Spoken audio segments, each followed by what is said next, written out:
this is Iain Lee, BBC Three Counties Radio. It's quite a nice day out there this morning. It's not bad. It'll do. I'll have some of that, please. Yes, thank you very much. I hope you had a nice weekend. To be honest, I don't care. Mine was so lovely that... no, I don't. Mine was so lovely that I've become all selfish and horrible and had such a fantastic time. I shall bore you with it later on. Lots coming up this morning. As always, keen to get your thoughts and opinions on various bits and pieces, including we'll have the latest on the hospital fire that caused chaos for Stoke Mandeville at the weekend. 53 patients had to be evacuated following the blaze that started on 4:20 on Saturday morning. The Shadow Chancellor, Ed Balls, will say later today that the annual winter fuel allowance should be withheld from wealthier pensioners. Well, is it time better-off pensioners lost their winter fuel payment? And Justin Dealey has posed a very difficult dilemma for us all this morning. Partly, what is he doing still having a job? But the second one is... if you had £1 in your pocket, who would you be more likely to give it to? A busker or a beggar? Lots of ways to get in touch. Facebook.com/BBC3CR, where you'll be able to see a short little video of me busking. I used to go busking when I was younger. It was rubbish. Bloke threatened to punch me in the face once. I don't think that's a good indicator, is it? You can send me a text 81333. Start your text 3CR. Or you can give me a phone call 08459 455 555.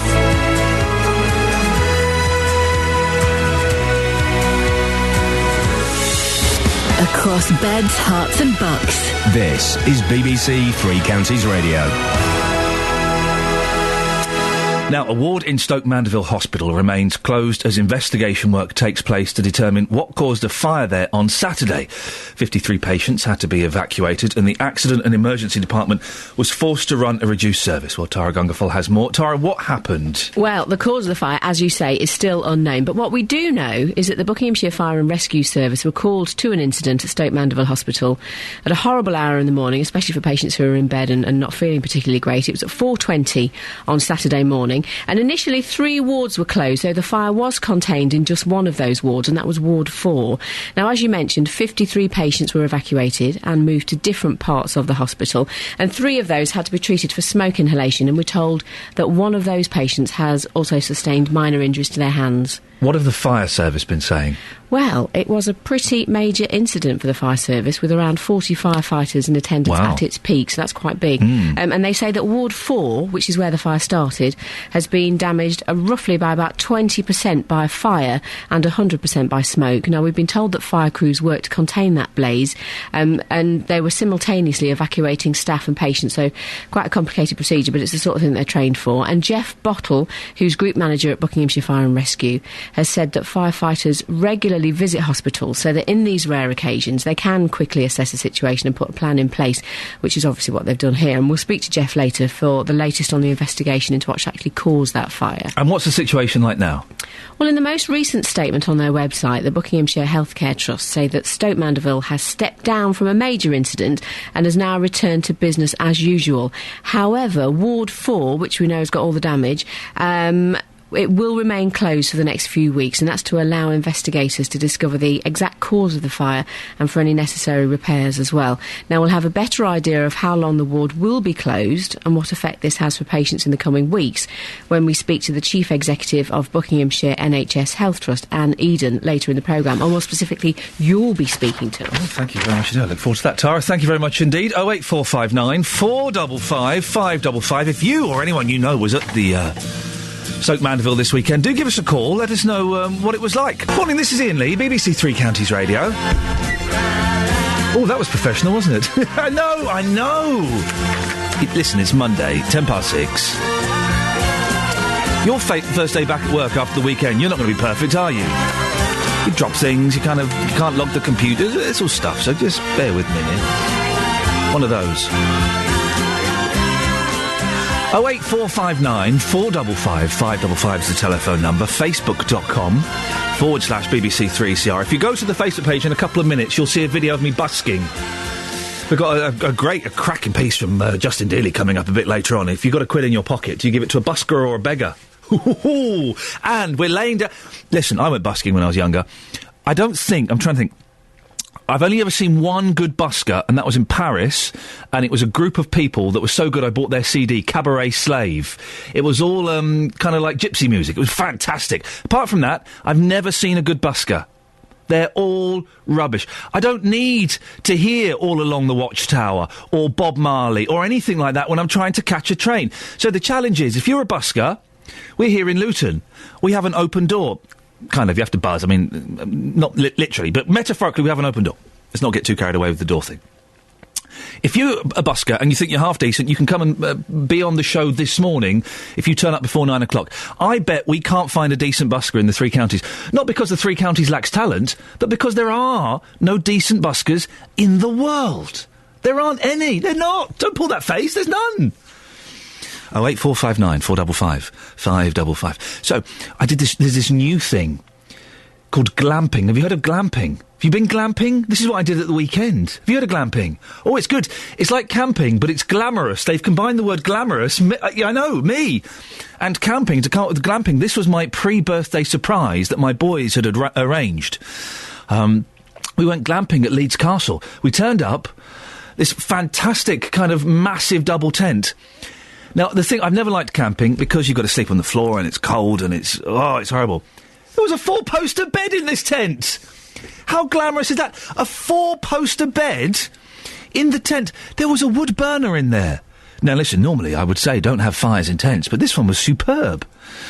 We had a 4-poster bed, we had a cot for the baby, we had a camp bed for the eldest boy, which, for some reason, I ended up sleeping in on Saturday night. I don't quite know how that happened.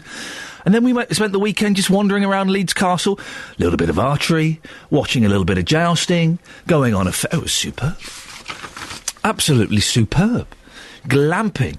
But the thing is, we've spoiled it now. For my boys, 3 years and 16 months, they can never go in a proper tent because they'll be saying, well, where's the 4-poster bed? Where's the carpet? There was carpet in a tent. There was carpet in there. Wonderful.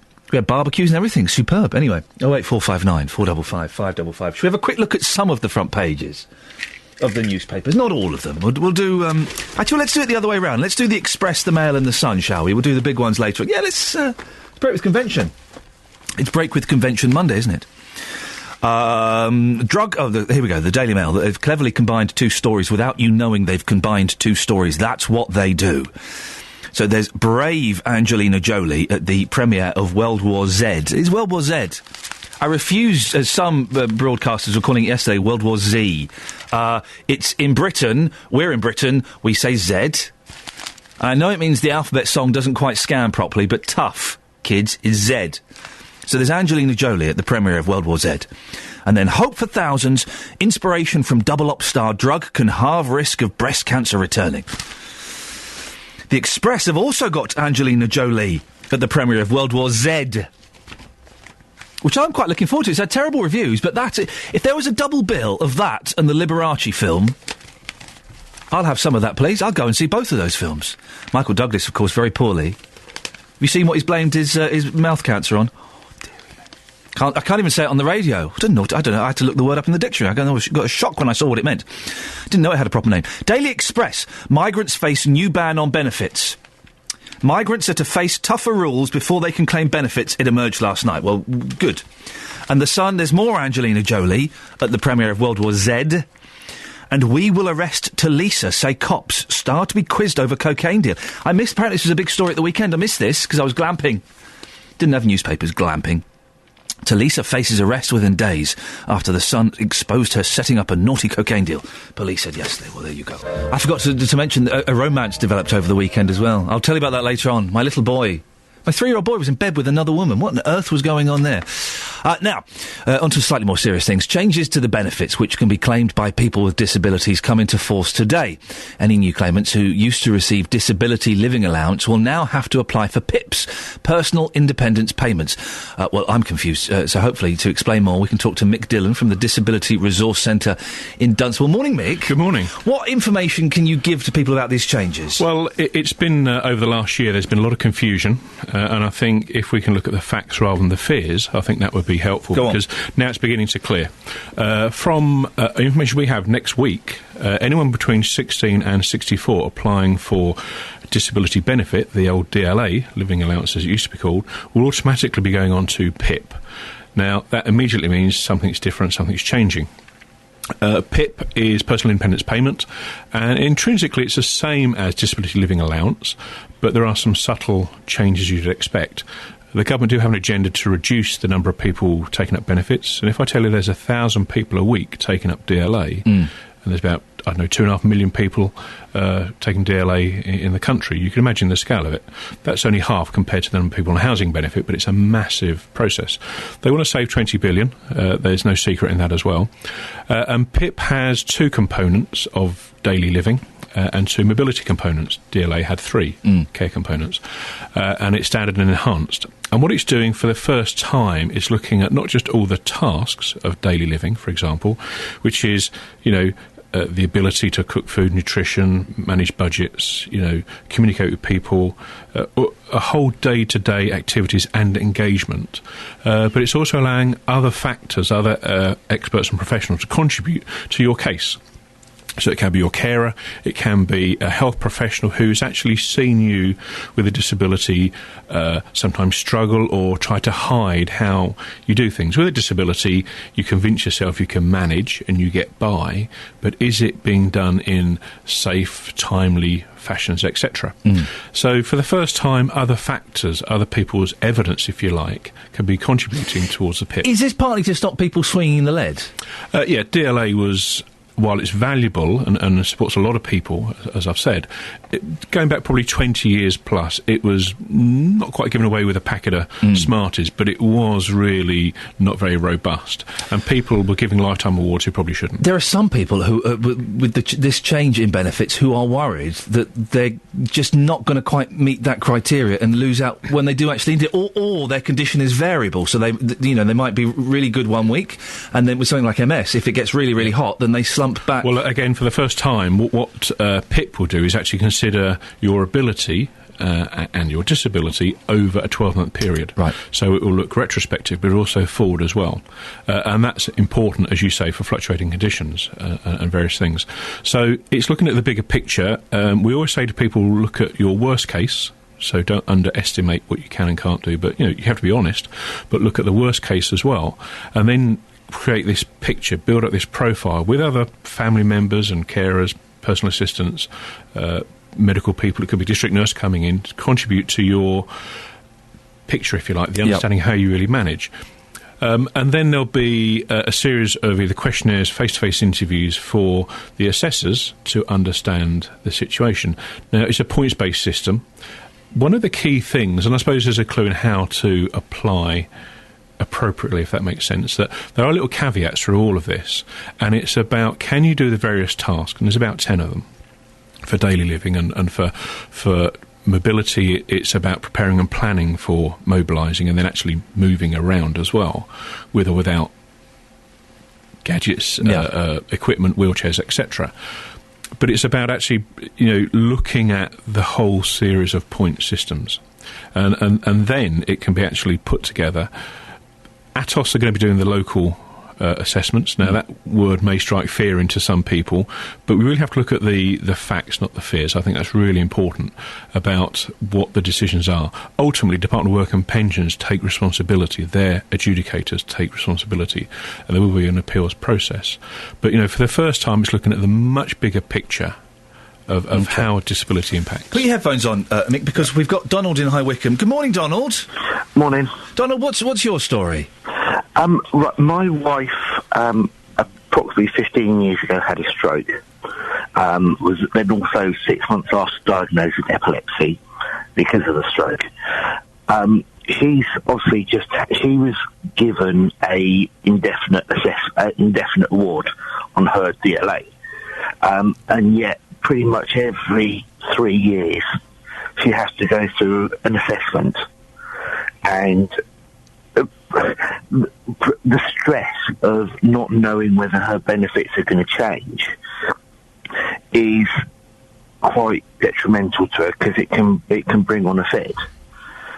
And bear in mind, she's worked so hard to get her licence, and it takes so much out of her when she has these assessments and she's waiting for this for the award to come through. Oh, it's a stressful period, isn't it? That whole not quite knowing. Are you both worried, Donald, that with the introduction of PIPs that she might lose out on her benefits? Well, she has just had an assessment, right? Literally in the last couple of months, and literally last week received her letter saying that everything's at the right level. Okay. I don't know whether it's for this PIPs or what, but they did an assessment. Someone came out, and that is just. What happened in the investment, Donald? How did it work?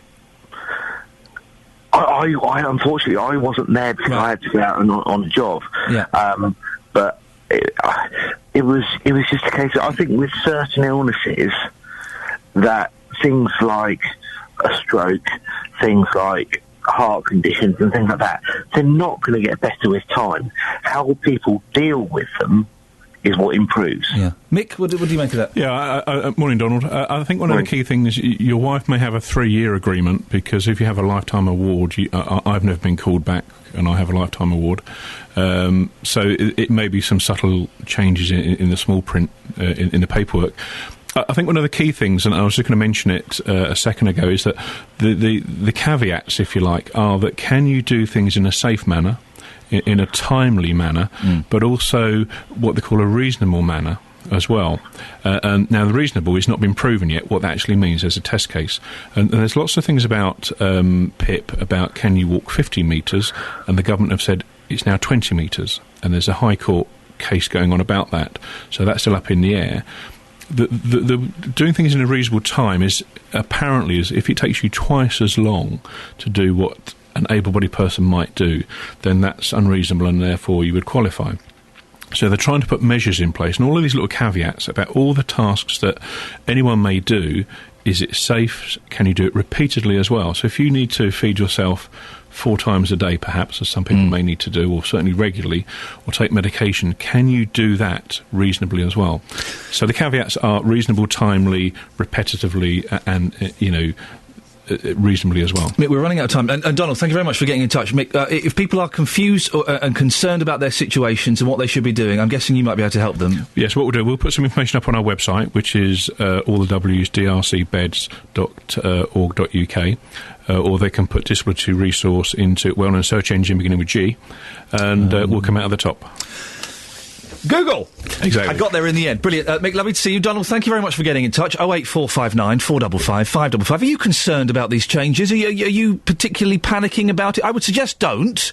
Don't panic. All of these things can be sorted, but maybe you've been assessed, and whereas you were getting disability living allowance, you've just had a letter recently saying, I'm sorry, you don't quite match the criteria here. And that's your latest news and sport. More from me at 7 o'clock. So, Catherine. Yes. Did you have a nice weekend? Yes. I don't care. My weekend. Oh. No, I don't. It's very rarely I have a really nice weekend. Okay, go on then. Okay, what did you do? Nothing. Okay, so I went glamping.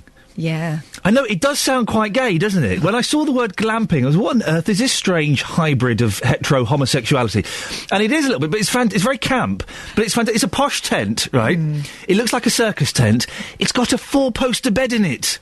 Right, okay, that's probably the only camping I would do. Yeah, exactly. That whole thing of bivouacs. What's the point? Yeah, exactly. But here's the thing. My little boy, 3 years old, he wanted to play with the big boys, okay? There were big boys there. They were like 8 and 10. He said, Dad, I want to play with the big boys. I said, well, let's go. We can go and play with the big boys. To be honest, the big boys were little thugs. On the Saturday night, they were conducting executions in a barbecue. Nice. Yeah, I know. So he said, I want to go and play with the big boys. I said, OK, how do you want to go and play with them? I want to do rollovers for them. Probably not the right approach. No, I know. I said, OK, well, let's go and do rollovers. So I taught him how to do rollovers, and he went and did them with the big boys. They weren't interested. But 4-year-old Erin was interested. Oh, yeah. She was interested. So they're hanging out all night, like hanging around and playing and stuff, and it goes really well. But then the next morning, Erin pops over to our tent for breakfast, OK? She's 4, he's 3. She's forward, isn't she? I know. And I turned around, they were having breakfast. I said, where have the kids gone? We couldn't find them. We went into the tent. Now, I don't know how you feel about this. They were both in bed eating brioche together. Oh. Is that, I don't know, is that appropriate? I don't know. I feel I should have done something. As a mother of daughters, I wouldn't have had that. No, as the mother of a son, I was thinking, Judith. No, I wasn't. I was thinking, that's terrible behaviour. Oh, it's all innocent fun. Crumbs in the bed, though, not good. Oh, dirty. But your weekend was all right, was it? Yeah, Don't it was care. all right. Oh. Across beds, hearts and bucks. This is Iain Lee. BBC Three Counties Radio. I know. Coming up in the next 30 minutes, you've got a quid in your pocket, OK? There is a busker. A little bit further down the street, you can see a beggar. Who do you give the pound to? If you go to facebook.com/BBC3CR, you can see me, a little 7-second clip of me busking with a song that I wrote myself called Oh Baby, I Love You. I think it's pretty darn good. But who would you give the pound to? 08459 455 555. Now, listen, I used to go busking. Imagine that. I used to go busking. It was terrible. I once had a lunatic come up and threaten to punch me in the face. He pretended to be from the council. He flashed a bit of plastic at me. I'm convinced it was a library card. Having a library card does not mean you work for the council. It means you have access to council books. That's it. But how many times have you heard something funny, interesting, or just stupid on the street? Well, Justin Dealey does all the time, and usually he's got a microphone in his pocket. Yes. Well, the other day, he steamed into a row between an unlicensed busker and a beggar fighting over space in Luton Town Centre. Most normal people would just walk on by, but Justin, you got involved, didn't you? I did, actually. You idiot. I mean, fascinating. A row between two people who were doing something illegal. It's illegal to beg in the UK, and it's also illegal to busk without a licence. Is it? I didn't know that. Yeah. Oh. You need a licence, of course you do. You can't just turn up on the street and start playing a guitar. It's political madness gone wrong. It is PC madness in this country, but it was fascinating to hear this, because the homeless man was saying, look, you leave me alone, you've got a house, go away, this is my spot, not yours. And it was getting really, really heated, and I thought, I'm going to go over and have a quick listen to this. And when it all died down, that's when I got the microphone out. I spoke to Anthony Grant. He's the homeless man. He's been homeless for 7 months, and he's been telling me how he became homeless and why he's so angry with unlicensed buskers. Take a listen to this. Divorced my wife, got into another relationship, he went sour, and then I've just lost faith with people, to be honest with you. Not everyone, because not everyone's the same. Some people are nice and some people are horrible. I mean, night times when I sleep out sometimes, I get stamped on, I get beat up. You can see on the top of my head here, the last thing So what have you eaten today? One orange. And that was since nothing yesterday, but an orange today. A lady gave me an orange just a minute ago. So you're here and you're begging for money because you need to eat? Yeah, I don't do drugs, I don't do drink. As you can plainly see, I don't, no alcohol on my breath, no cans. I don't drink and I don't do drugs like most of the other people around here that try and beg. They beg because they need their drugs or their money. I beg because either if I can make enough, sometimes I can stay in a B&B. There's an EasyJet. They know me very well in there. Your big gripe is with Luton Borough Council, because there are people here who are coming down and they're playing instruments and they're trying to get money, and you feel that's wrong. These people should be having a licence or they shouldn't be here. No, that's right. Yeah, definitely, without a shadow of a doubt. Why should they be? I mean, I'm not doing nothing right. I'm not asking for anything, anyone, as in pretending I'm something I'm not. Do you know what I mean? When they're pretending they aren't. They have a house. Why should they be allowed to do that? I'll have their house and they can do this. Do you know what I mean? Quite happily, I'll have their house. I'd love to be able to have their house. I mean, what would you say to anybody who's listening to this saying, well, it's a bit rich, and obviously I'm sure they sympathise with you because you're homeless, but what you're doing is also illegal, isn't it? You're also begging on the streets, which you're not allowed to do in this country. Yeah, I would agree with that, and I don't want to do crime. I don't want to, in other words, I don't want to go out shoplifting, I don't want to go and rob people, I don't want to go and do things. A shopkeeper here know me well here because I cause them no trouble whatsoever, and you could ask them. You're just doing what you can to survive, that's why you're here. You left with no option but to do this. I haven't had no option to do it. If I had an option to do it, if I had more of an option to do it, I would do you know what I mean? Just lastly, do you think that you can eventually turn your life around? I hope so, because if I can't, then what's the point in living?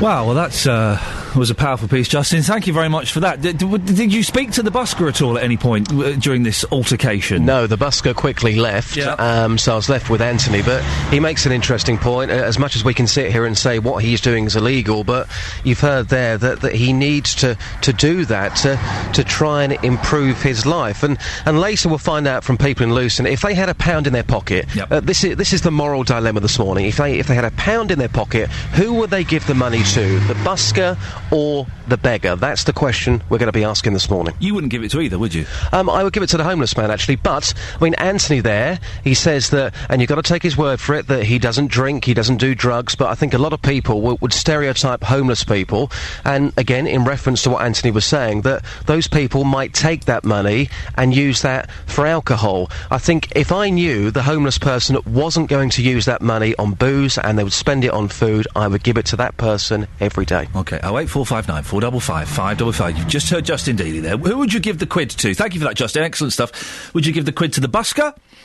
or would you give it to the beggar? Simple question. 08459 455 555. If you go to the Facebook page.com/BBC3CR, you'll see a little shot of me doing some busking to visually illustrate the story that we are talking about. Who would you give it to? And on a side note, there's no such thing as a good busker, is there? What a busker is someone who's learned 4 or 5 chords, a couple of Beatles songs, but with the wrong chords, and maybe a Dylan song, and that's it. And they sit there. At the very best, buskers are all right. They're not brilliant. Some are awful. Some are just like, oh, that's all right. I could listen to that for the 8 seconds it takes me to pass them. Can we find a decent busker in Beds, Herts and Bucks this morning? The front door is open. You can come into this studio if you're a busker and play us a song. And I'll be who's that woman? Amanda Holden. I'll be Amanda Holden. 08459 455 555. Can we find a decent busker this morning? I think not. This is one of the songs I used to do busking. I used to do this. Imagine that. Imagine me with long hair. I know. Not that long, but that long? No, not down to my bum. That long. Sort of just down my neck a bit. Looked awful. Had an undercut, so it was shaved underneath. Oh, God. Oh, gosh. The 90s were cruel to many of us. So imagine me, long hair, stood outside NatWest in Enfield, North London, playing this. Oh, dear. The scary thing is I could still end up back there one day. You just don't know what's around the corner. Now, what have 600,000 people in this country got in common? The answer is they all get 200 quid every winter to help them with fuel bills. But those who are higher or top-rate taxpayers would stop getting that payment if Labour regain power in 2015. Today, the Shadow Chancellor, Ed Balls, will say that Labour needs to accept an iron discipline on spending and the rich and retired should pay their bit towards deficit reduction. Well, I'm asking you this morning, is it time better-off pensioners lost their winter fuel payment?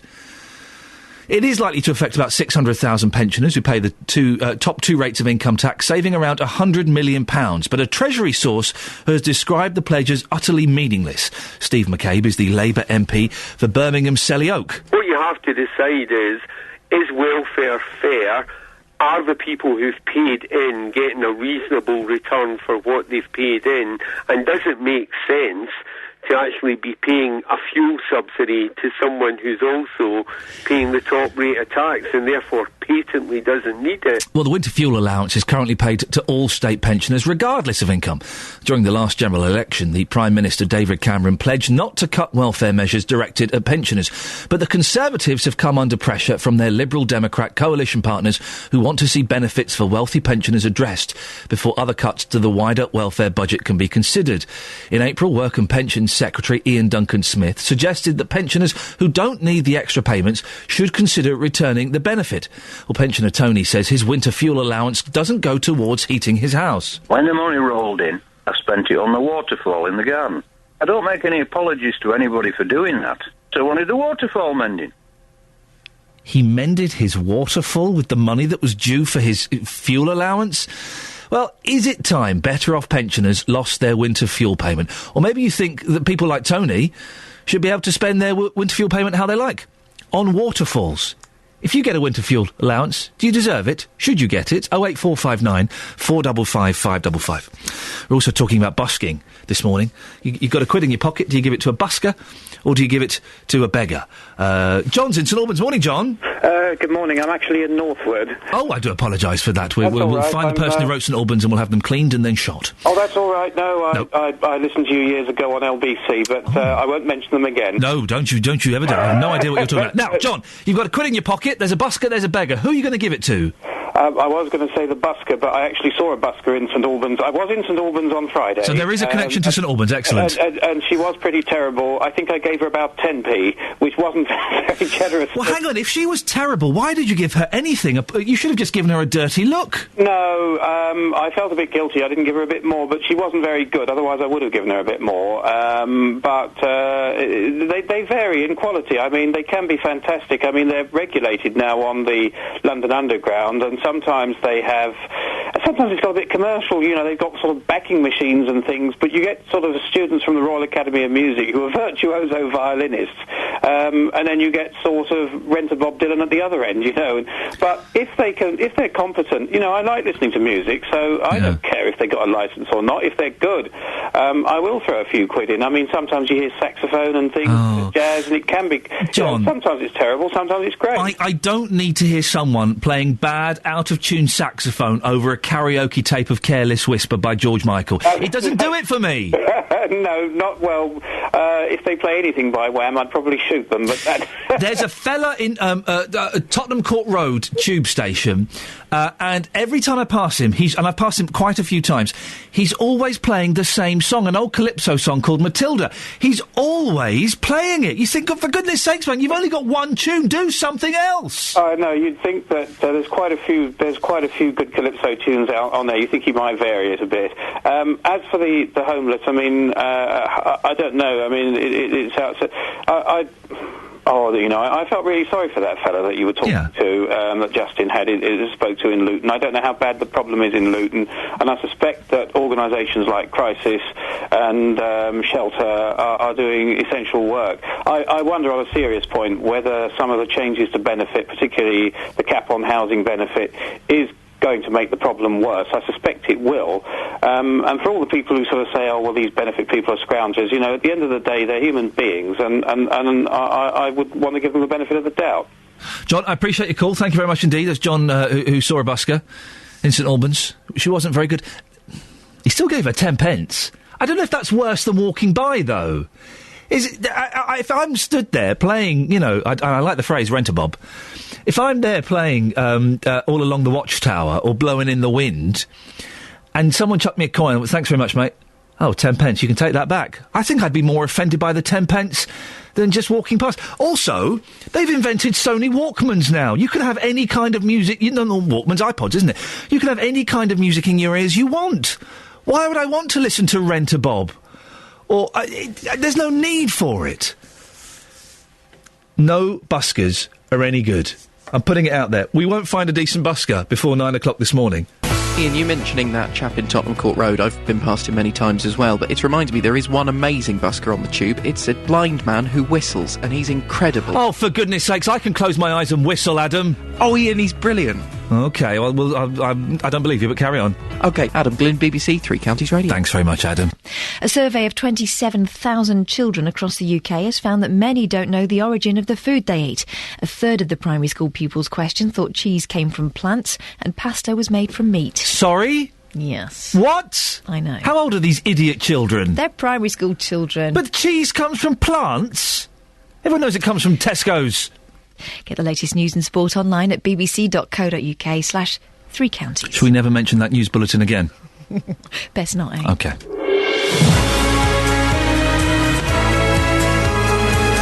Morning, this is Iain Lee, BBC Three Counties Radio. 3 minutes past 7, it's the 3rd of June.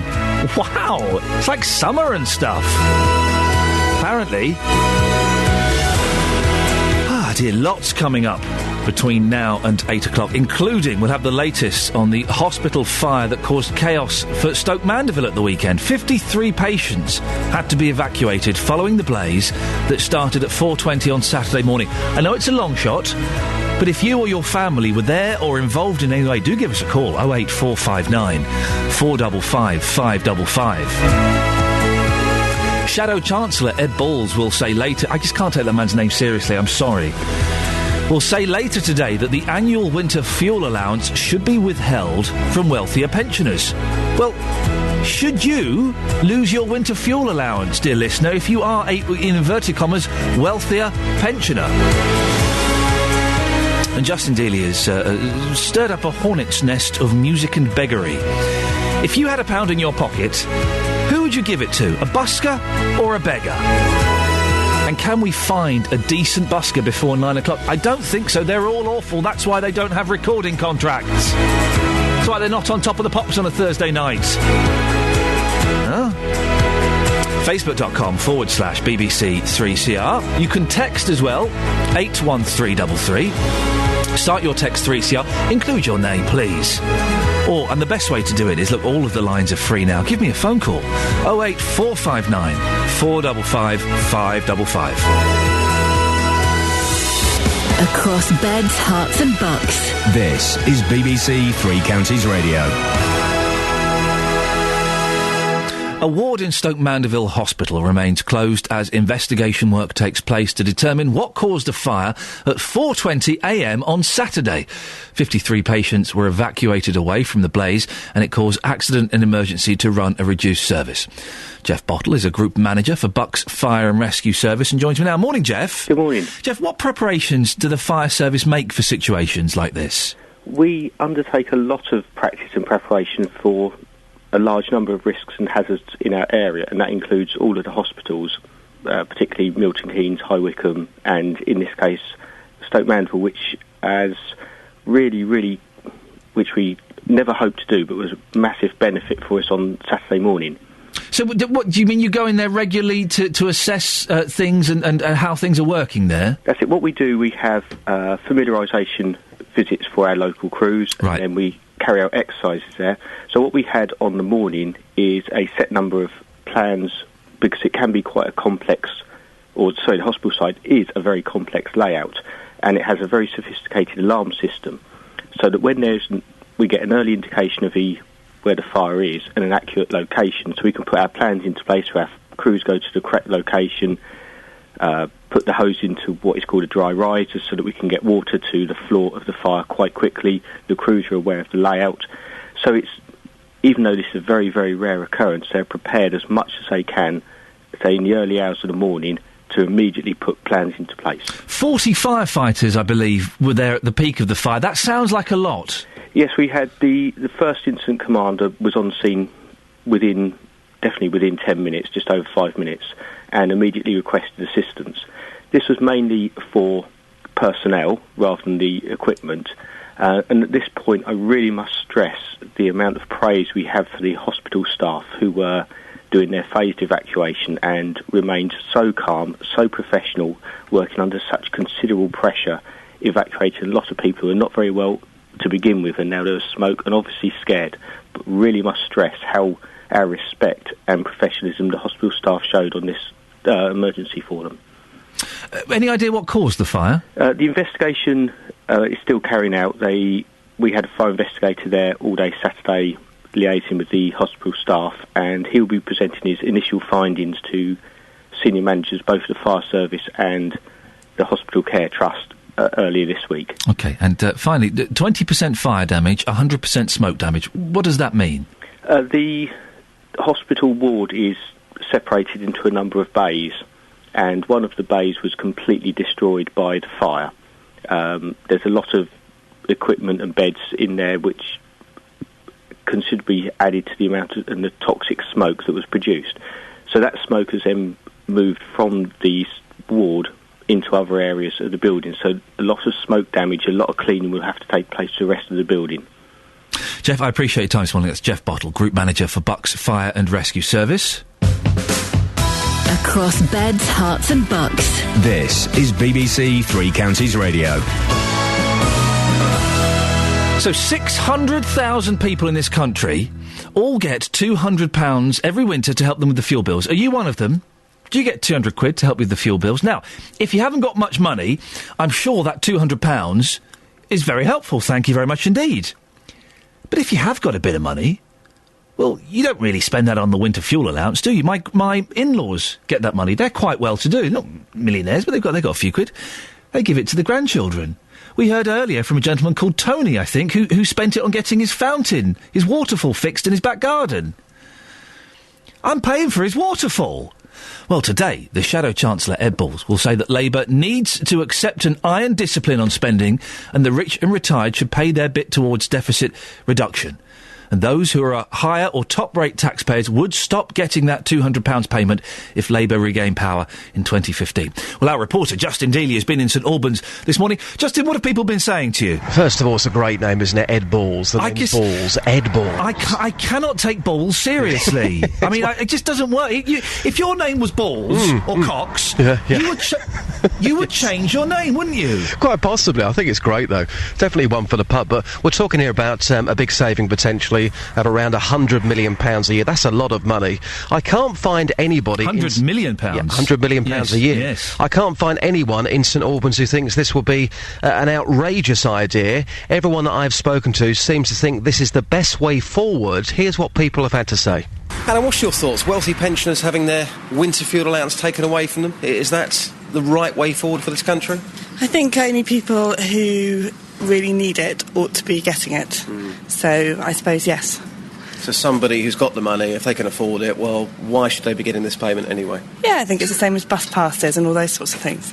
There's certain things that you should be entitled to, like a pension, regardless of how wealthy you are, but there are other things like that that are meant to be a benefit for people that can't afford it otherwise. And Madam, what about yourself? Do you think that Ed Balls has got a point taking away these winter fuel allowance payments to wealthy pensioners?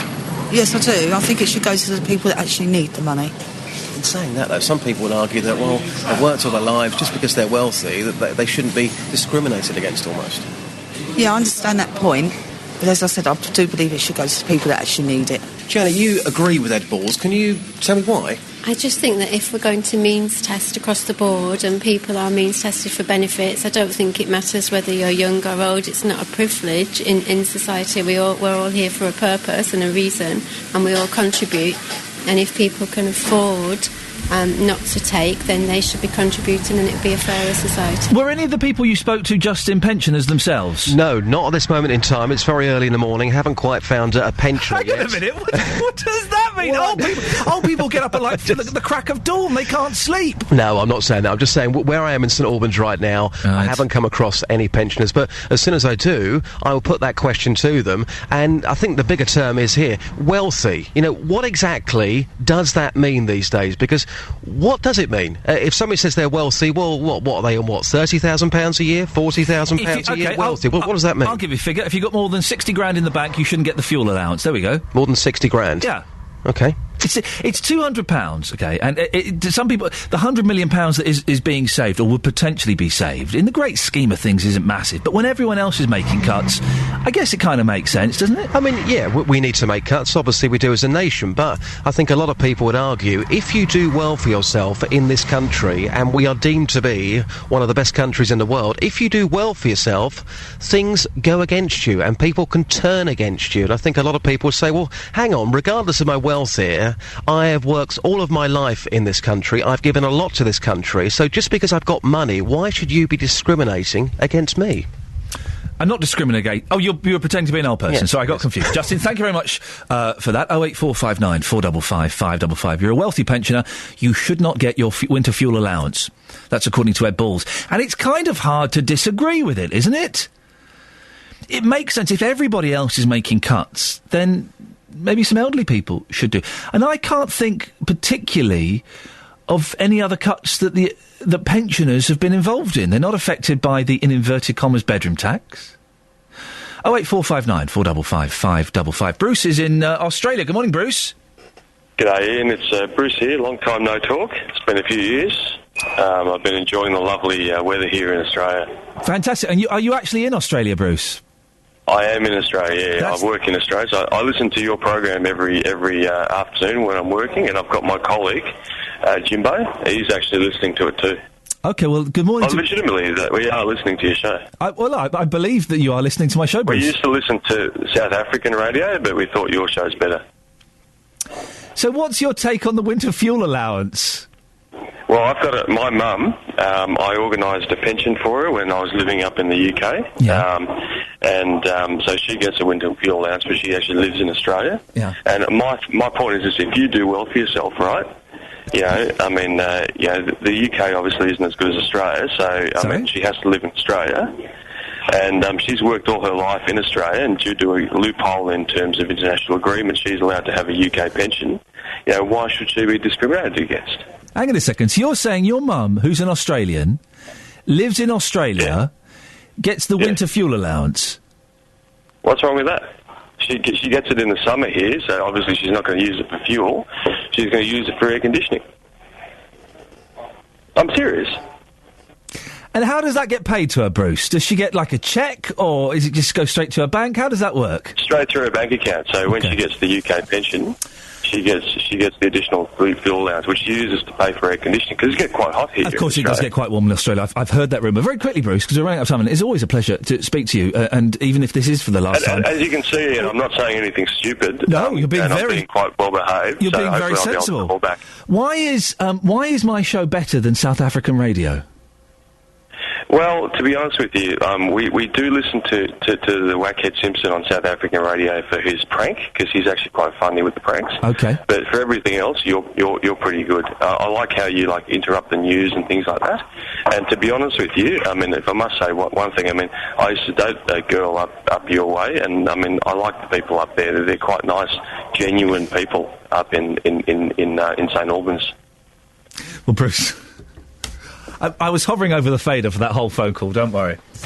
Bruce, it really is lovely to speak to you, and what a great way to say goodbye to you. Let's have a look at the front pages of the paper. It's all Angelina Jolie going to World War Z.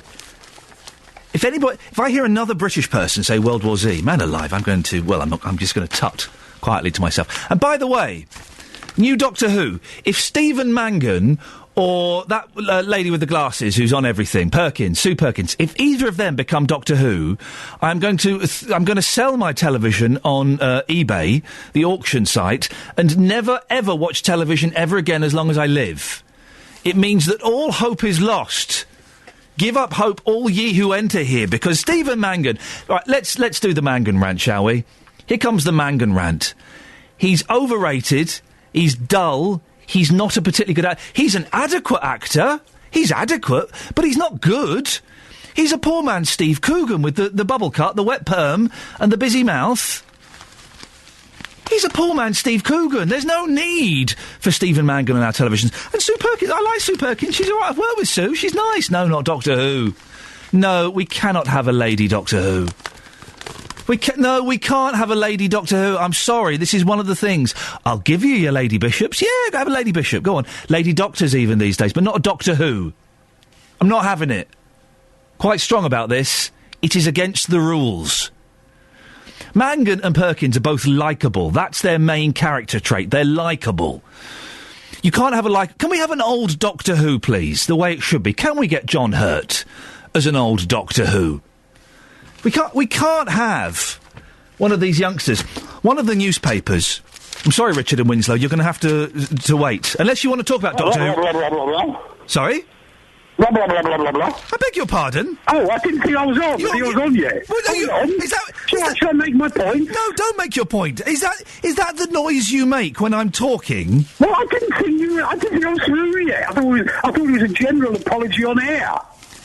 No, what I'm doing is I'm doing a piece, and then I go to you because you want to talk about pensioners, and I was about to be politely saying, Richard, you may have... I start? No, you shan't start, because I'm talking to you. Interrupt? No, all right. Shush. When you're ready, in your own time.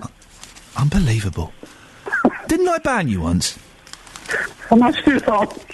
You just by the skin of your teeth. Stop snorting. So, these are the people, Richard, that are in line to be the new Doctor Who. We'll get to your point later, if at all. I could be the Doctor Who. I'm old. Rupert Grint is 10-1. Thunderpants. What about me, then? No, not Richard. No, you're not in the running. Oh, all right. How do you look in a scarf? Beautiful. Okay. So, Rupert Grint from the... What do you look in a scarf? I look good in a scarf, actually. I look very handsome. Really? Although my haircut's too short. Though, isn't it, a scarf? How are scarves girly? Well, the way you wear it, probably. Anyway, look, I came on to phone up about the other things. When are we going to get round to that? Billie Piper. Sorry? Yeah, lovely. Definitely. Would she be good as Doctor Who? I don't know about that, but she's good at other things, I believe. That's the character she plays. Martin Freeman. Don't know him. He's the fella from The Office and The Hobbit. Don't watch it. OK. Rhys Ifans, the Welsh man in his pants? Oh, yes, I like him. He's hilarious, old Rhys. Would he be good as a doctor? I don't know. I don't watch Doctor Who. So since I saw a Dalek, we jumped behind the sofa. I haven't watched it since. For goodness sakes. All right, well, listen, you've called in about pensioners having it hard. Yeah, I did, actually. But I know that chap, Bruce, and I know a lovely story about him, which I could tell you later on. I don't want to hear it. Yes, you do. Yes, you do. You know you do. You said earlier about pensioners aren't having any other cuts. Well, we are. We're getting the inheritance tax cut held at $325,000. So when I pop my clogs again, and it won't be too long, I'm sure, there'll be less to give to my son and heirs. But again, it's outrageous. But Richard, listen, you're not listening to anything I'm saying this morning, and this is why I'm close to banning you for I think the 5th time. You won't be affected by the inheritance tax. Your sons will. Your sons will. You won't be affected. Yeah, but of course, it's my money, and of course I want my money to go where I want my money to go. You'll be dead. It doesn't mean the government can have 40% of everything over £325,000. I can't get a word in edgewise, and I believe it's my show. Makes change. Richard, you'll be dead. So what? Just because I'm dead, you can't come and rob me. Take the pennies off my eyes. There's a couple of pennies. We'll have them as well. I'll tell you what one thing is, it means my show will run a bit smoother. Now listen, should I tell you about Bruce? Little story. I don't want to hear anything about Bruce. Yes, you do. Yes, come on, here we go. Look, OK, wait, go on. Bruce and Sheila.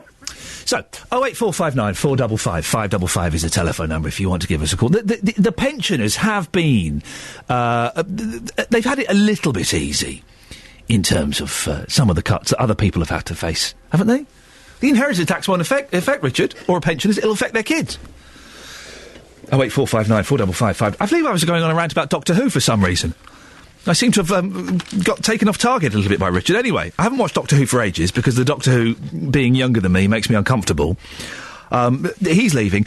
That was it. Mangan and the lady with the glasses. Neither of them can become the new Doctor Who, because if they do, I will sell my television and never watch it, nor appear on it ever again. Some say the latter doesn't happen very often these days anyway. Now, do you... a lot of benefits this morning. We're going to another one. Do you or someone you know claim disability living allowance? It's being phased out and replaced by the new personal independence payment. The change is happening because the government believes spending on DLA has grown at an unsustainable rate and should be better targeted. The current cost is £13.7 billion a year. Well, earlier on in this show, we spoke to Mick Dillon from the Disability Resource Centre in Dunstable. He says there's a lot of concern about the change, but there do appear to be some benefits. What it's doing for the first time is looking at not just all the tasks of daily living, but it's also allowing other factors, other experts and professionals to contribute to your case. So it can be your carer, it can be a health professional who's actually seen you with a disability sometimes struggle or try to hide how you do things. With a disability, you convince yourself you can manage and you get by, but is it being done in safe, timely fashions, etc.? We can now talk to the Minister for Disabled People, Esther McVeigh. Good morning, Esther. Morning, Ian. Esther, critics say the changes are making it too difficult for people in genuine need to claim their benefit. What's your response to that? Well, I don't believe that is the case. We've taken 2.5 years to get this new benefit right, working with disability groups, lobby groups, individuals, to ensure that really we are taking every condition into account. Equally, when DLA came about, it very much looked at physical disabilities. The new personal independence payment will look at all kinds of disabilities: cognitive, sensory, fluctuating and learning.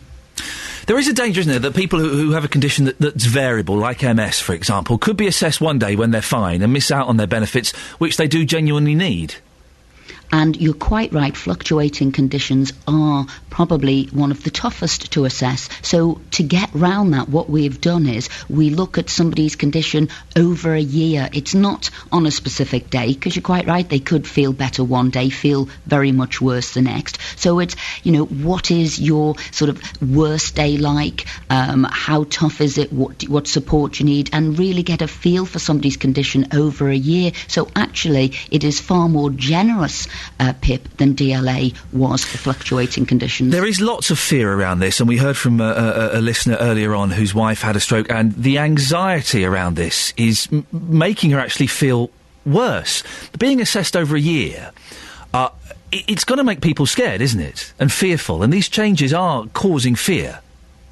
Well, that's why, thank you for having me on this morning, because I'm trying to allay those fears, because you're quite right. I think lobby groups have been out there, opposition politicians have been out there actually putting across a lot of misinformation, and people have asked for a face-to-face assessment rather than having to complete, as you would have under DLA, a sort of a complicated... But people could be intimidated in a face-to-face assessment, wouldn't they? Well, not really, because it allows them to give people, the chance to explain how their disability affects them on a day-to-day basis. Because remember, this is a benefit not about whether you can work. This is purely about how your disability affects you in everyday activities, about getting washed, cooking, cleaning, reading, getting around. And this benefit is paid whether you're in work or not, or whether you're on other benefits. So that remains the same. But really, we've just got to make sure that the £13 billion we spend every year, and actually that's increased over this Parliament, is being focused on those people who need it the most. Why have one of the tests been dropped from the walking test? I think it's been dropped from 50 metres to 20 metres. Well, no, that's not quite correct there. Between the second draft and the third draft, there were changes, because in the second draft it was looking more about aids and adaptations. And actually, if you look to the letter of the law, what it actually says is unable or virtually unable to walk. But you could still get the higher rate mobility within walking up to 50 metres. But what we did for clarity, because people were saying, can we have clarity within how far you could walk? We said automatically you'd get the highest rate if you could only walk 20 metres. However, if you can't walk that 20 metres safely, reliably, repeatedly and in a timely fashion, then, you could get the higher rate mobility up to 50 metres. Do you think it is a sign of a caring government to target those people who are most vulnerable, just to save a few quid? But we're not doing that. As I've explained, when we came in 2009, we were spending £12.6 billion on this benefit, and actually by the end of the Parliament, we'll be spending £13.8 billion. So we're certainly not doing that. This benefit is about people who need extra support for the extra costs they incur through being disabled. We will provide the money for that. Equally, under DLA, only 15% of people were getting the highest rates of But some people will lose their benefits, won't they? 23%. Now 23% of people will be getting the highest But some people will lose their benefits. It's about saving money, so some people will lose out. It isn't, and by the way, some people, if they had a fixed term award, well, when that award ended, they would lose their benefit too, because they'd had it for a fixed term. So what we're saying is it's not a static benefit. It's not a benefit that you go on for life. Some people's conditions change over a year or two, because it's about health conditions as well as disabilities. Therefore, we'd expect movement within the benefit. That happens already. All I can tell you for certain is that when the benefit started in the 90s, 1.1 million people were receiving it. Now 3.3 million people are receiving it. And all we are doing, because it had grown 32% in 10 years, is making sure that it isn't growing at such a rapid rate, because it would be unsustainable moving forward. So, final question. Those disabled people who feel they're being unfairly targeted just to save money, what would you say to them? Well, I'd say, and you've said that twice, and I'm going to correct you twice, we're not unfairly targeting anybody. We are not saving money. The actual bill is going up. And what I would say is that check online through PIP Checker when your assessment will be, because most people on an indefinite award won't be being assessed until 2015. And why we've brought this benefit really is to help people to focus those £13 billion on the people who most need to support, and also to really have a truer and fairer understanding of disability as we understand it in 2013. Esther, thank you very much indeed. Esther McVeigh, Minister for Disabled People. 08459 455 555. In reply, England were dismissed for 273, with Jonathan Trott unbeaten on 109. Here's New Zealand skipper Brendan McCullum. I'm sorry, I can't bring you that. Well, the reason we were playing the cricket was so great because it was just a fantastic time, and we had a really great time. Fashion Chaps. Fashion Chaps saved it, but that was a bit of Australian up to then. That's your latest news and sport. More from me at 8 o'clock. Don't pick on me. It wasn't me that didn't have the right bit of audio queued up, love. Soz. On FM, AM, online and digital radio. This is Iain Lee. On BBC Three Counties Radio. Morning. We're still trying to find a decent busker. There's a question around this. Justin Dealey interrupted an argument, let's call it, between a busker and a beggar over a bit of land. You've got a quid in your pocket, you see a busker, you see a beggar. Who do you give the money to? 08459 455 555. On the back of that, I've put out a call. Can we find a decent busker before 9 o'clock this morning? I don't think so. At the very best, they're all right. Generally, they're rubbish, aren't they? 08459 455 555 is the telephone number if you want to give us a call on that. Now, an audit undertaken at Luton and Dunstable Hospital in the first 3 months of this year has highlighted problems with procedure whilst discharging patients. Among the failings found by the report were 2 patients being sent home with cannulas still in their arms. Ouch. A patient with dementia being sent home without the family being made aware. A patient discharged without a letter of medication. Well, the concerns raised in the audit are currently being addressed, and the hospital is in the process of hiring 9 more discharge officers. Joining me now is Karen Ward, Director of Operations at Luton and Dunstable Hospital. Morning, Karen. Good morning, Karen, Iain. These are big problems, aren't they? How did they occur in the first place? I think we're really keen to learn from any incidents that we have, and discharge procedures are something that are really quite complicated. Just to get it into perspective for everybody, we discharge about 3,000 patients a month, and this audit showed an average of 3 discharge-related issues every month. Now, I don't want to kind of undermine that 3 is still 3 too many, and we're working really closely with a patient being sent home with dementia without the family being made aware. Listen, the other 99.9% may get away fine, but for that person and that family, that's not good enough. How did that happen? I think you're right, it's not good enough. And in that case, the family were aware they were going home. It was the timing that was an issue. But what I don't want to do is kind of get drawn into the individual cases. Well, how does it happen, though, Karen? These cases are significant. How did that happen? Discharge is really, really complicated. There are lots of organisations involved and lots of things that need to happen in the right order. So for some people it's getting the equipment into their home, knowing the time that the carers are going to be there, lining that up with getting all their medications ready. And how did that not happen in this instance? How did a patient with dementia get sent home without the family being made aware? As I say, there's a significant number of discharges. Okay, and they didn't work in this. They didn't work in this instance. So how did that happen? And I think you need to know how it happened so that we can prevent it happening again, don't we? So how did it happen? Exactly the point of why we've done the audit. Okay, and what did the audit show about this case? Well, I can't really get drawn into individual cases because of issues around kind of confidentiality. But what I can assure you is the issues have been investigated and that we are working really closely to actually understand. Because what we have to do is understand where things go wrong. It's not necessarily about who did it or why it happened. It's getting to that why did it happen. Okay, well, why did it happen? Right? Obviously they're not. Why did it happen? Oh, that's around communication. A lot of these issues are around getting things done at the right time with the right people. And things like our discharge officers have been a real bonus. They've really been able to support the doctors and nurses on the ward. Obviously not in this instance, have they? No, and that's why we're looking at the time that the discharge officers are on the ward and whether actually we've got enough of them. I'm really desperate to find out, and I know you can't be too specific, but for those people who use this hospital and will be curious about this and maybe slightly concerned, how could... you've not explained the failings in the system that allowed someone with dementia to be sent home without their family being told. How could that go wrong? That seems an obvious thing to me.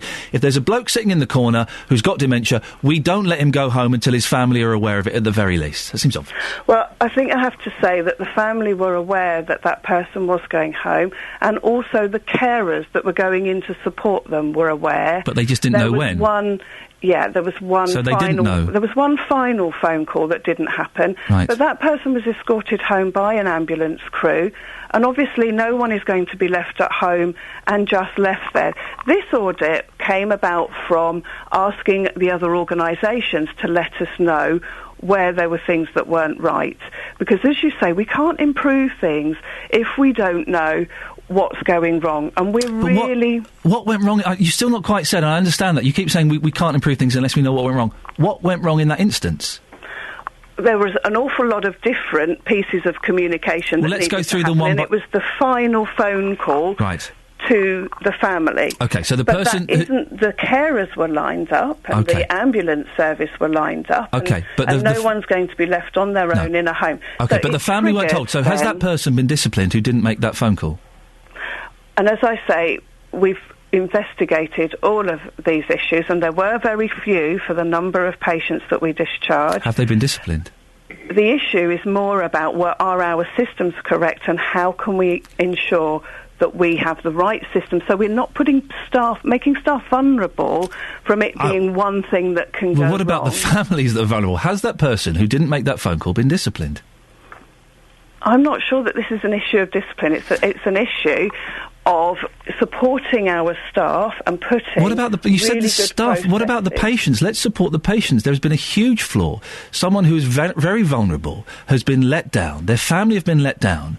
And yet you're implying that the person who's responsible for that hasn't been disciplined. How is that acceptable?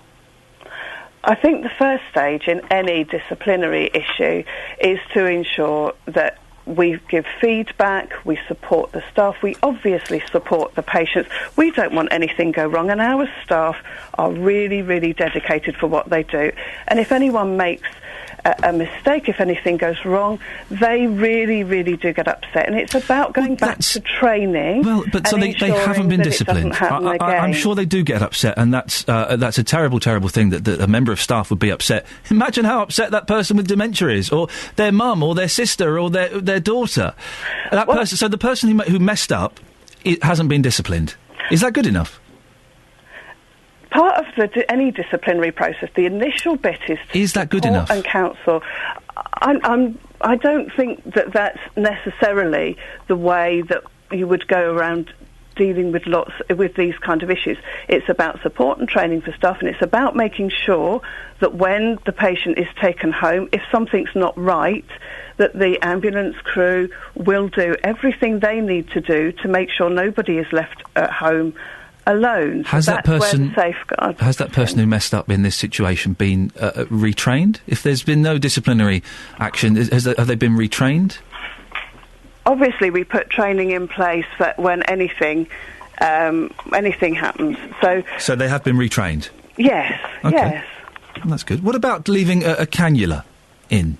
That's the little thing that goes in the back of the hand, isn't it, for drips and things? Yes, yeah. That's been left. They've been left in a couple of times. Yeah, and again, it's very difficult to go into detail on specifics. What we've done is look at the reasons why these things happen, and look at whether our checklist procedures are good enough, and how we can support and retrain staff so these things don't happen again. Since this audit report came out, and it is quite disappointing, what changes have you made to procedure? A number of things. As I say, we've looked at the checklist. We have been working really closely with, as I say, the local authority. We've made this one of our priority areas with the local authority, and done some really good joint work to understand where things go wrong and how we can improve communication, because a lot of it comes down to having really good communication. So that work's ongoing. And as I say, it's having dedicated staff who are just focusing on discharge, who have the time to actually get these things done, in the right way. So we're trying to look at increasing the number of discharge officers that we have. And listen, we're all human. We all make mistakes. The thing is, if I make a mistake at work, I play a Fleetwood Mac record instead of a Kinks record, or I go to the wrong caller.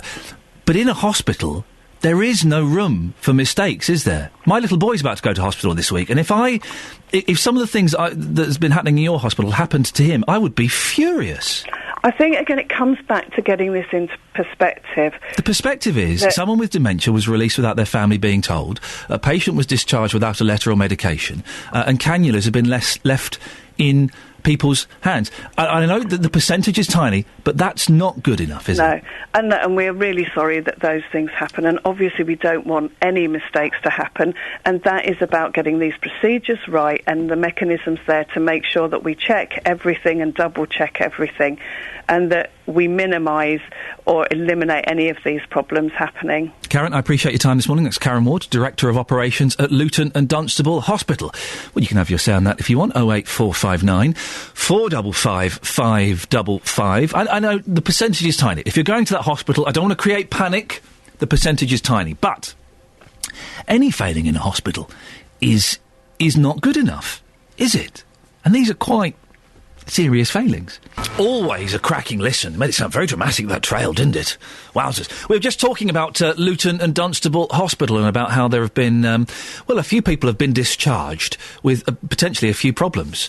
We can speak to Mike now. Good morning, Mike. Good morning, Ian. What's your story about the L&D? Last year my wife was in the L&D for a short period of time, and she had cannulas in both hands, actually, and she was discharged under strange circumstances, I might say. Nobody seemed to know. The doctor said she could come home. I went to pick her up. Nobody was there to discharge her. And anyway, we did get home. And when we got home, she said, "Oh, my hands hurt." She said, "These needles in my hands hurt." And obviously, when I looked, she'd got these cannulas in her hands. And I was the one who took them out. What did you think when you saw them in her hands? Well, I was disgusted. And in fact, I did write in, and I didn't get any response. Oh, so was there any investigation? Not that I know of.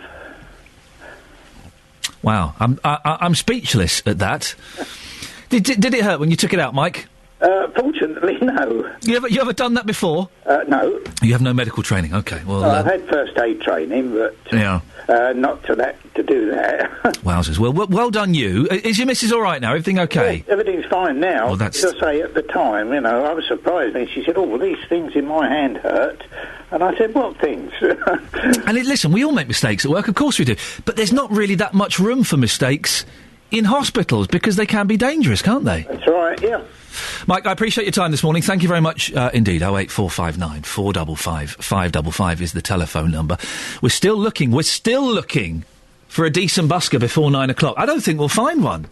I don't think it's possible. You can't have a decent busker because all the good musicians are out earning a living playing gigs and things and maybe making records or selling them.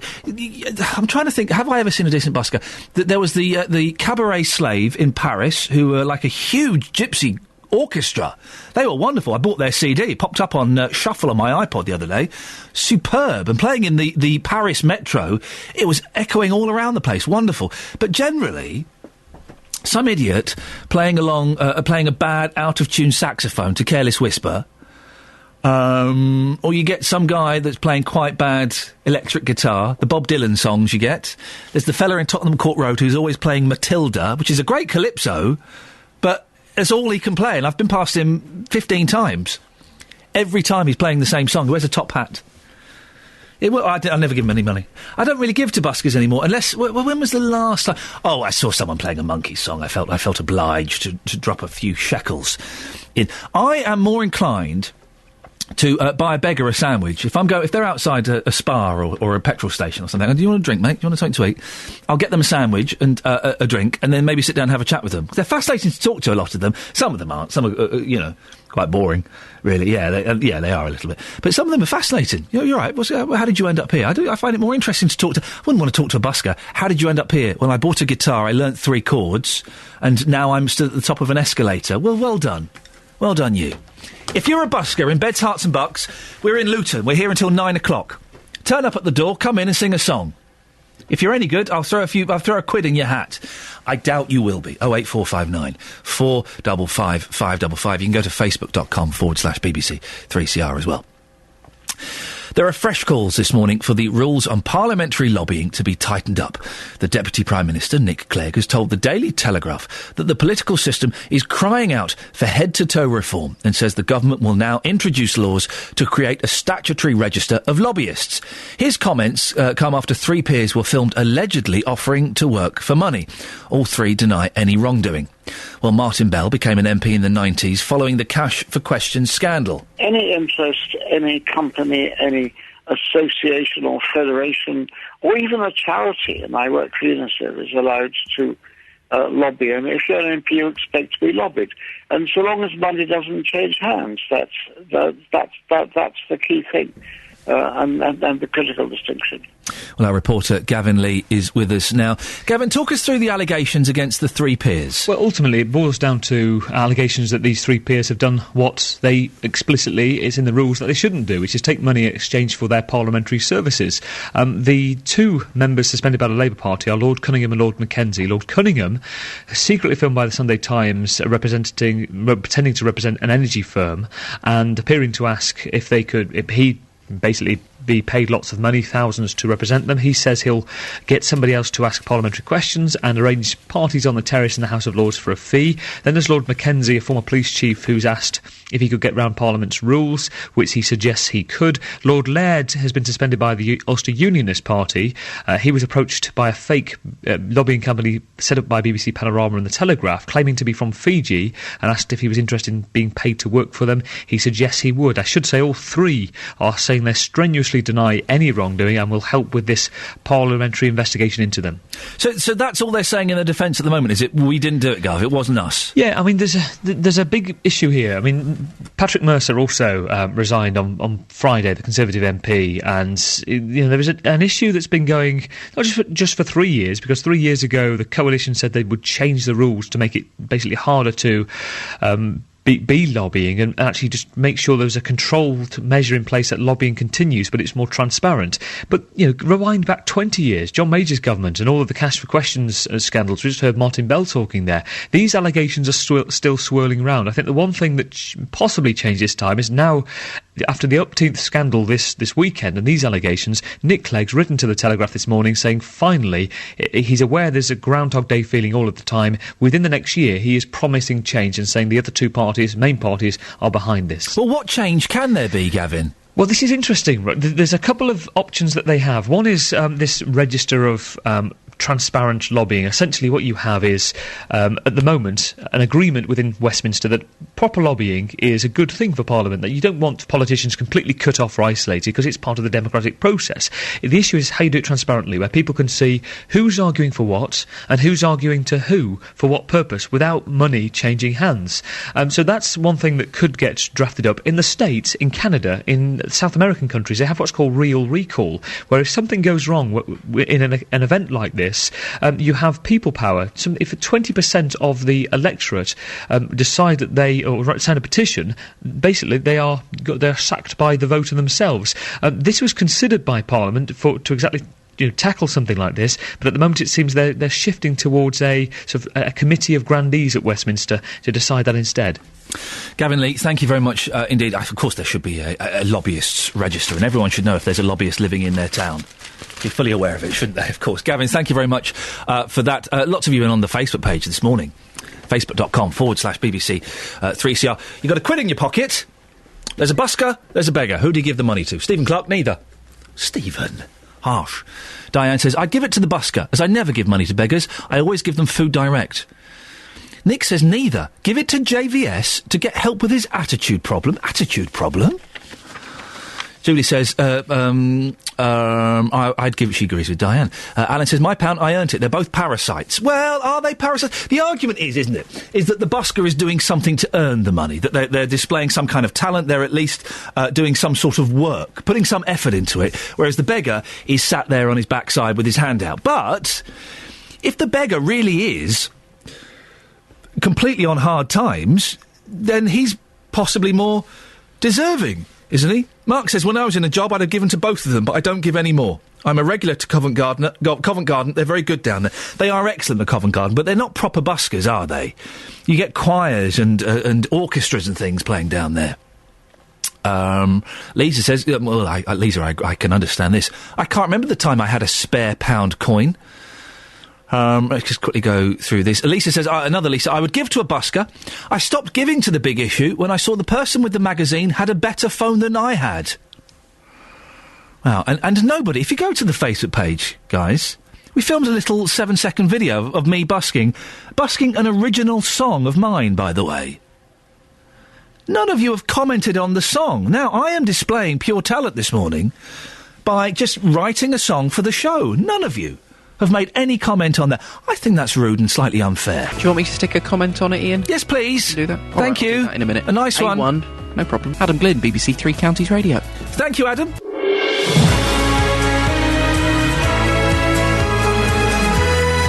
I should really have used Catherine's news bulletin there to go for a wee. This last hour is going to be very, very uncomfortable. Have we got any long bits of audio coming up? Nope. Maybe JVS can take over early. We'll see. One of the things about camping I'd forgotten about is you've got to walk miles to go to the toilets. I nearly did what my boy did and had a wee at the back of the tent, but I thought better of it. Anyway, you don't want to hear about my bladder? Oh, you do? No, you don't. Right. Lots coming up between now and JVS at 9 o'clock, including we'll get the latest on the hospital fire that caused chaos for Stoke Mandeville at the weekend. The Shadow Chancellor, Ed Balls, will say later today that the annual winter fuel allowance should be withheld from wealthier pensioners. Well, is it time better off pensioners lost their winter fuel payment? What do you think? And Justin Dealey has posed a dilemma for us. You've got £1 in your pocket. Who do you give it to? A busker or a beggar? And is there such a thing as a good busker? Facebook.com/BBC3CR. You can send me a text 81333, start your text 3CR, or you can give me a call 08459 455 555. Across beds, hearts and bucks. This is BBC Three Counties Radio. It keeps popping up, doesn't it? Winter fuel payments are back. Do you get winter fuel payments? I think it's £200 a year you get to help towards your gas and your electricity. Do you get them? Well, if you're wealthier, do you think that perhaps you shouldn't get them? To be honest, you don't always spend it on the winter fuel, do you? Sometimes we had a chap on earlier who spent it on getting his fountain, his waterfall in his back garden fixed. My in-laws, they give it to the kids.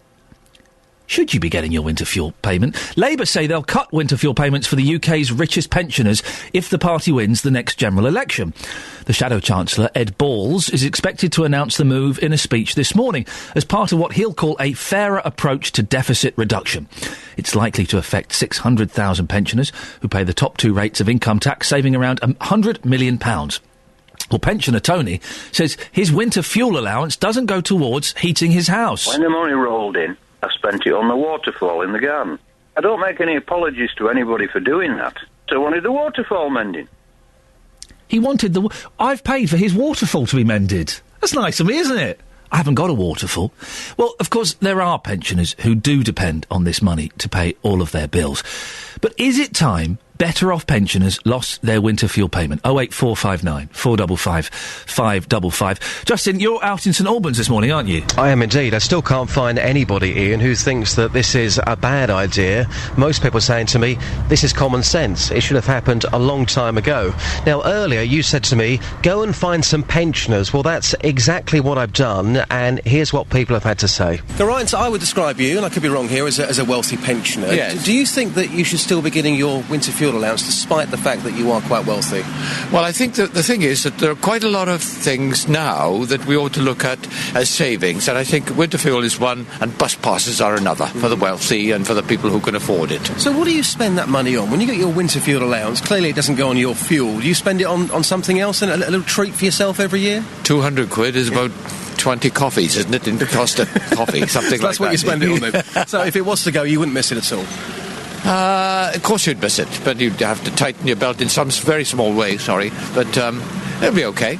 I can manage. Russell, you're 63. You do receive the winter fuel allowance. Would you describe yourself as wealthy? No. So you think that you still deserve it? Yeah, well, certainly, yeah. So what about people who have got the money? Should that be taken away from them? It's hard to say, really. It's not their fault if they're wealthy. They probably work hard for it, but it's not necessary for them to receive it, I think. You know, it's only it's not really much anyway, is it? So they could forego it. So it's got to go to people who need that money a lot more. I say it's got to go. I think it should go to the people that do really need it, yeah. Keith, you're 63. You agree with Ed Bull's comments. Can you tell us why? I think the country's got to balance the payments, got to balance the books, and I think that's a fair point to take away something that people can really do without, because they've saved money through their lives, they've got good savings, they've got a good pension. Well, yeah, they've probably got a good pension coming in, and so I think it's reasonable judgment, really, because they can afford to do without it. Basically, the money could be better used elsewhere in the social security budget. You know. Can I ask one final question, a personal question? You're 63. You're off to work today.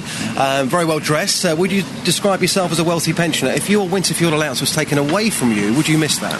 If I was a wealthy pensioner, no, I wouldn't. 200 quid a year, basically, I wouldn't miss it, no. If it was taken away from you personally, you would, though? I think when I retire, with the pension that I will have, yes, I would. Justin, there will be people listening to this who think, well, hey, whoa, hang on a second. I've paid my taxes for the last 40, 50 years. I deserve this 200 quid. Whether I need it or not is by the by. No, that's the point that one of your callers made earlier on, and he was saying, look, I make no apologies, go out and get my waterfall for my back garden. A lot of people have paid into the system for years, and they would see this as a treat for them, but the question keeps coming up this morning. People keep asking me, well, what does wealthy mean? You tell me what that means. And other people saying, in the grand scheme of things here, to make these changes, to save £100 million, in the grand scheme of things, £100 million in this country is absolutely nothing. Justin Daly, thank you very much. We'll be talking to you before 9 o'clock. Joined now by Neil Duncan-Jordan from the National Pensioners Convention. Morning, Neil. Where does the National Pensioners Convention stand on this? Well, it's quite interesting. All the political parties, all the main three, are saying that they're going to, after the general election, look at the universal benefits. And what Labour have done today is they've started with what probably is an easy one to raise with the public, taking money off people who don't need it. And of course, that's a very easy way to start. What our concern is that, A, it won't raise very much anyway, so it's not being done for financial reasons. It's actually being done, I think, to soften up the electorate for much bigger changes.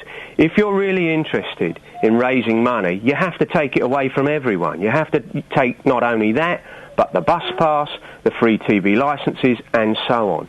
And so this is sort of opening the door, if you like, to a much bigger and more serious issue that I think is coming down the line. But if pensioners are wealthy, and of course I'm talking about a minority here, but if there are wealthy pensioners, why should they get the heating allowance free? Why should they get a free bus pass? Why should they get a free TV licence? Absolutely. Let's move beyond pensioners. Why should the wealthy not be taxed more generally? Well, no, hang on a minute. That's what really... So if society's so upset about people having things they shouldn't have, why are we looking at wealthy pensioners when there are very, very few, as you know? Why aren't we looking at people generally with large amounts of income who, in fact, in the last year have seen a 5% reduction in their tax rate? Now, you compare that... But, Neil, we are going slightly off topic, Well, no, Neil. because you want me to be drawn into something that I don't think is relevant. Well, then I want you to talk about the subject we're talking about. If you don't want to talk about that, then I don't want you to talk about something else, no. Well, I'm quite happy to talk about it. I mean, okay, I think let's talk about this is about, as I said, opening the door for bigger changes, not just from Labour, but from all the political parties. Neil, I'll ask you the question again, then.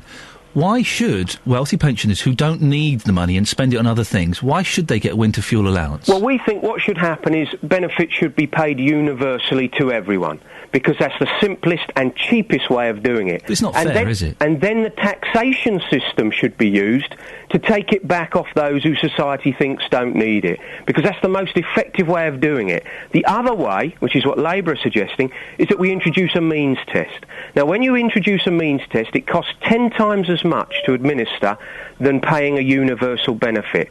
So you don't gain as much as you think because you've had to pay out more in administration. So you do agree that wealthy pensioners shouldn't get the fuel allowance? We believe the wealthy should be taxed more, pensioners and other people. Absolutely. Okay. But and the same with bus passes and well, bus passes I think is very complicated. How do you give a monetary value to a bus pass, and then how can you tax it? Okay, because we heard from one listener who spent his £200 on a fountain in his back garden. That's ridiculous, isn't it? Why should I pay? Why should I pay for Tony to have a waterfall in his back garden? Absolutely, and I can understand completely why people feel that that's the wrong use of the money. So let's stop him getting it then. Well, and I've just explained how you would do that. You would pay it universally to everybody and use the taxation system, including on pensioners and others. But I go back to the point I made earlier, which you don't seem to want to address. Well, it's not relevant to the conversation, Neil, but to it talk is, about... because wealthy pensioners have already had a 5% reduction in their tax rate. Right. But the tax... Let your dog out, for goodness sakes, Neil. He's desperate for a wee. But the point is... people can hide money through various tax systems, so pensioners could hide money as well. Let's just stop people like Tony getting the £200 for the allowance. Well, why don't we do much more then to address the tax problem? If you're so concerned about it, as I am, why have we just accepted that wealthy pensioners and non-pensioners have had a 5% reduction in their tax rate, giving them much more money back than you would ever save from raising or taking away the winter fuel allowance? It's an easy argument, isn't it, Neil? It's an easy argument to point to the rich people and say, well, hang on a second, they've had a tax reduction. We're trying to save money everywhere, and yes, the tax issue to one side, that may be inappropriate, who knows. But the issue here is, there are people who are being given £200 a year of my money that don't need it and don't deserve it, and we should stop that, shouldn't we? Well, whether you can argue they deserve it or not, I think it's they don't deserve it. If they've got the money, they don't deserve it, do they? Well, that's a different question about whether people are entitled to certain benefits. Do you think they deserve the money, then? Well, do people... Don't answer it with a question, Neil, please. Answer the question. Do rich elderly people deserve the money? You don't want to hear my side of the argument. You want to brush over the fact that the wealthy have had a reduction in their tax. No, we've addressed that, Neil. We've addressed that. You don't accept it. No, I do accept it. They've had a reduction in their tax. Well done. Excellent. Do you think rich pensioners deserve the £200 fuel allowance? I think they deserve to be had it paid universally and then use the taxation system to take it off them. We got there in the end, Neil Duncan. Thank you very much indeed. Neil Duncan Jordan from the National Pensioners Convention. Don't answer a question with a question. And that's so frustrating. And the tax thing is... yes, OK, Google isn't paying tax. OK. Rich people have had their tax reduced. OK. Can we get back to the topic we're talking about, please? Dearie me, indeed. 08459 455 555. You're a wealthy pensioner. You get £200 a year to for your fuel, for your tax, for your electricity and for your gas. Do you deserve it? Should you have it, or should we be taking that away? Well, after 9 o'clock, JVS will be asking, is it fair to take winter fuel payments off wealthy pensioners? 08459 455 555 is the phone number if you want to give us a call. This is a text from Bill in Milton Keynes. If the winter fuel allowance is turned into a means-tested benefit, how much would that cost? How many pensioners would not claim due to pride? A better idea would be to incorporate the winter fuel allowance into the basic pension. Vandabby doozy. Morning. Morning to you, Jonathan Vernon Smith. How do you keep that shirt so crisp and white? I buy a new shirt every time. At 6 o'clock this evening, this will be dropped into a furnace and burnt. Really? Never to be seen again. No, we've got this amazing thing at home now, and you should definitely get one. Oh, tell me. It's called a washing machine. And what you do, all your dirty clothes, yes, you put them in, you put a little green sort of squidgy cube, I don't know what it is, you put that in, shut it, press some buttons, biff, baff, buff, you get clean clothes. Marvellous. Yes, but that's extra white. Yeah, that's very nice. It is, thank you. There was that certain brand of washing powder. Do you remember they used to do a challenge where they'd knock on the front door? Oh, they did. And your shirt could be a contender for that. It is. Well, it's just, crisp and white. I don't do anything manual as well. Do you put Oxy-Power in? I don't put Oxy-Power in. Oh. I put a little bit of Calgon in, because as we all know, washing machines live longer with Calgon. 20 quid in my pocket. Not really, it's a joke. It's a joke. It's a joke, for goodness sakes. I get a free box of the stuff. Someone was telling me recently that you should put a splash of Dettol in your washing machine. Oh, yeah, because you want to smell like a hospital, don't you? Can you imagine? No, I wouldn't do that. I'll tell you who that was. My nan. She said, always, dear, put a little splash of Dettol in your washing machine, keeps it all nice and fresh. She's probably thinking about a mangle. She probably puts a drop of Dettol on her mangle. I reckon she does. Keeps it nice and clean. Oh, that's a terrible slur. Lovely to see you. I've heard about your show last week. You upset a lot of people on Friday. I didn't listen to it because I was driving off to Leeds Castle to go glamping, but I've heard you upset people. Will you be upsetting people today? Probably. Oh, Jonathan. Coming up on the big phone in this morning from 9, is it fair to take winter fuel payments off wealthy pensioners? You've been talking about this morning on your show. Labour say that they would cut winter fuel payments for the UK's richest elderly people if they got into power. Currently, 600,000 people over the age of 61 get £200 every winter to help them with fuel bills. Shadow Chancellor Ed Balls said the move would save £100 million and shows his party's iron discipline on spending should Labour return to power in 2015. Ooh. Well, from 9 this morning, I want to hear your views. Is it fair to take winter fuel payments off wealthy pensioners? After all, haven't those wealthy pensioners paid more into the system in the first place? Why are you pulling a perplexed face? Are you suggesting that they get their heating for free? What do you mean?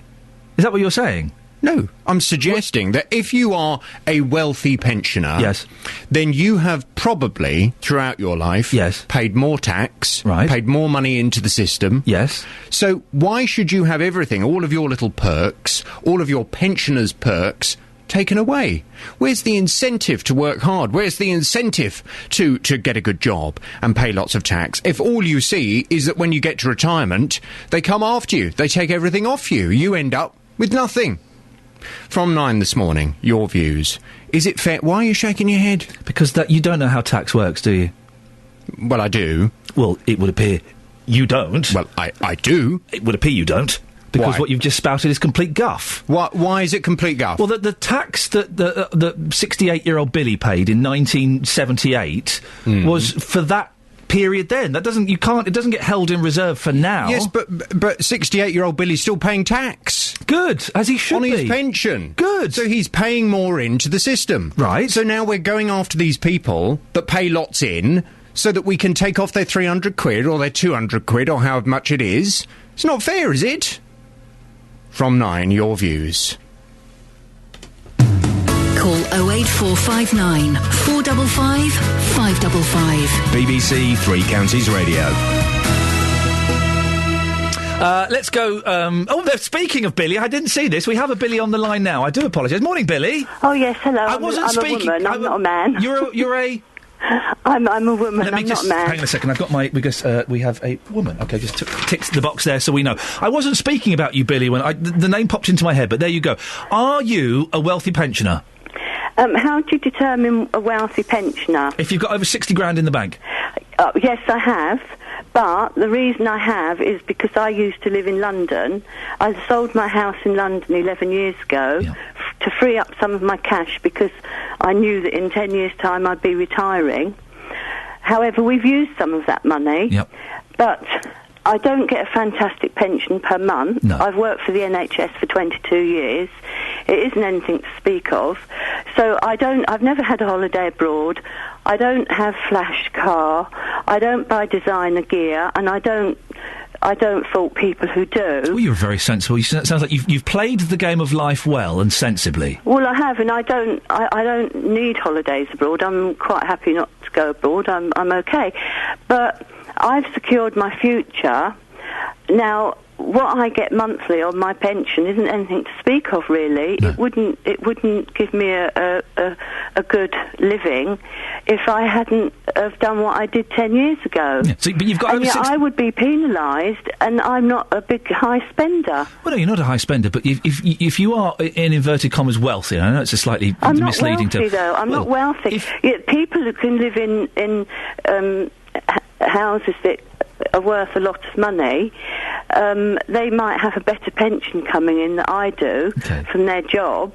But I'll be penalised now because I sold my house to secure my future. But if you have, I don't think I'm wealthy. Well, no, you don't. I've just been really, really sensible. I've worked really hard. But you have money, and you've played the game, and you've played it well. Yeah. And you have money. But if we say, and I've picked this figure completely at random, if you have savings of over £60,000, and these are my figures, not the government's or Labour's, if you have savings over £60,000, if I were the king, then you would not get your winter fuel allowance. I wouldn't, and it's not right because I've got to depend on my pension. pension to live on. But then when your savings drop below £60,000, you'd be reassessed and you would get the winter fuel allowance. Well, perhaps I'll go off and book a load of cruises then and make it go below 60. That's one way of doing but it. I'm not...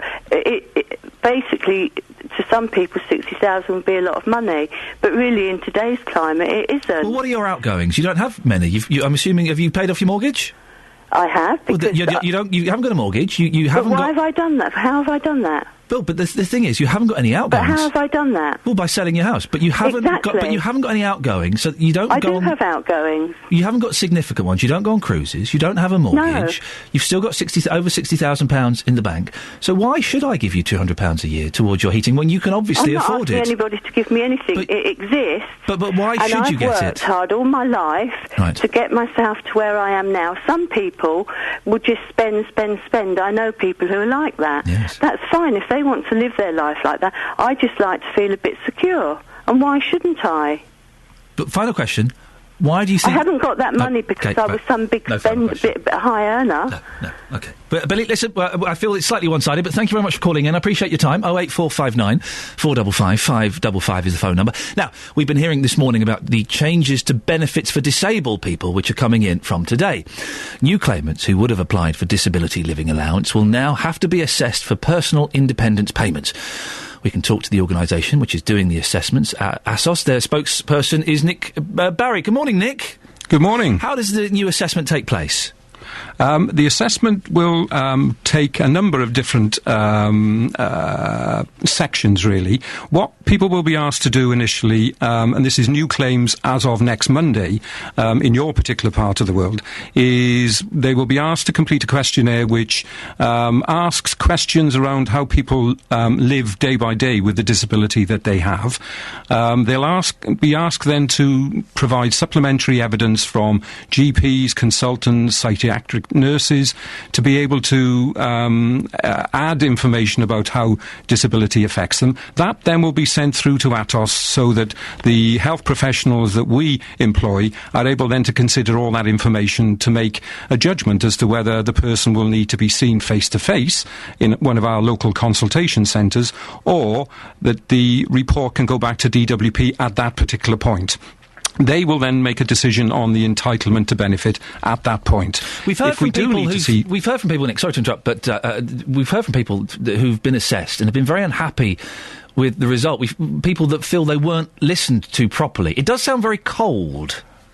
Well, the approach that we're going to be taking for PIP is to make sure that we give people full opportunity to be able to explain what it is that they find difficult in their day-to-day living, how they try to overcome their difficulties, and then a report will be produced that will allow the DWP to make a decision. Is it a point-based system? We're treating people individually, and we're looking at their disabilities holistically. Is it a point-based system? It is a point-based system. Is that fair, to tick boxes and award points for people's disabilities? Well, that's a decision that's been made by the DWP. But what do you think? Do you think that's ATOS fair? do not award any of the points at all. What we're doing is gathering as much information as we possibly can about how people's disability affects their lives. But do you think it's fair? It's not something for me to have a judgment on. What we're asked to do is to apply certain criteria, and then the DWP make a decision as to whether the person's entitled to benefits. It's all about saving money, isn't it? So there will be people who lose benefits who feel that they're entitled to them. Well, that's a decision that is taken by the DWP. ATOS what's your opinion, do not take these decisions, and neither are we targeted within our contract to be able to take people off benefit or remove benefit and that's in payment. You couldn't express an opinion on either of those things? No, not really, because I think it's a decision that's made by the department. We're under contract to the department to carry out a sensitive and professional service so that people have the opportunity to It doesn't sound very sensitive. Fully. That's the thing, Nick. It doesn't sound very sensitive. As someone whose mother did get the DLA and will be navigating the PIPs, I know how terrified she was, even though she was very, very ill, how terrified she was every time she has to be assessed. And it does just sound very, very cold, Nick. It does sound very heartless. Well, I'm sorry if it comes across like that. What we're trying to do is provide a service that does take into account individual needs, and we are fully aware how anxious people will be having to go through an assessment process. What we're trying to do is to make sure that service is provided in a professional and respectful way, and all our staff, practitioners and non-practitioners, have been trained to take that into account. When you get feedback from people, do they say that you've been sensitive? Many people do. There are some people who obviously have a different opinion, and what we try to do is react upon that feedback and make changes where necessary. And what would you say to those people who are concerned that they're going to lose their benefits? Well, what we will need to do is make sure that they're given every opportunity to be able to explain how their disability affects their day-to-day living, that they're able to come to a consultation centre that it is local and familiar for them, and that we make this as least stressful as possible for them. And that's what I expect my staff to be able to do. Nick, thank you very much indeed. It's Nick Barry from ASOS. Call 08459 455 555. BBC Three Counties Radio. Opera, isn't it? Morning, this is Iain Lee Watts. BBC Three Counties Radio here every weekday morning between 6 and 9. I say every weekday morning. I may be having 1 or 2 days off this week, but don't panic. Don't panic, Mr. Mannering. Justin Dealey will be filling in for me. How cool is that? Well, I know, but it's the best we could get at short notice. Coming up between now and 9 o'clock, more on the Luton and Dunstable Hospital, and also busk or beg. It's the big question of the morning.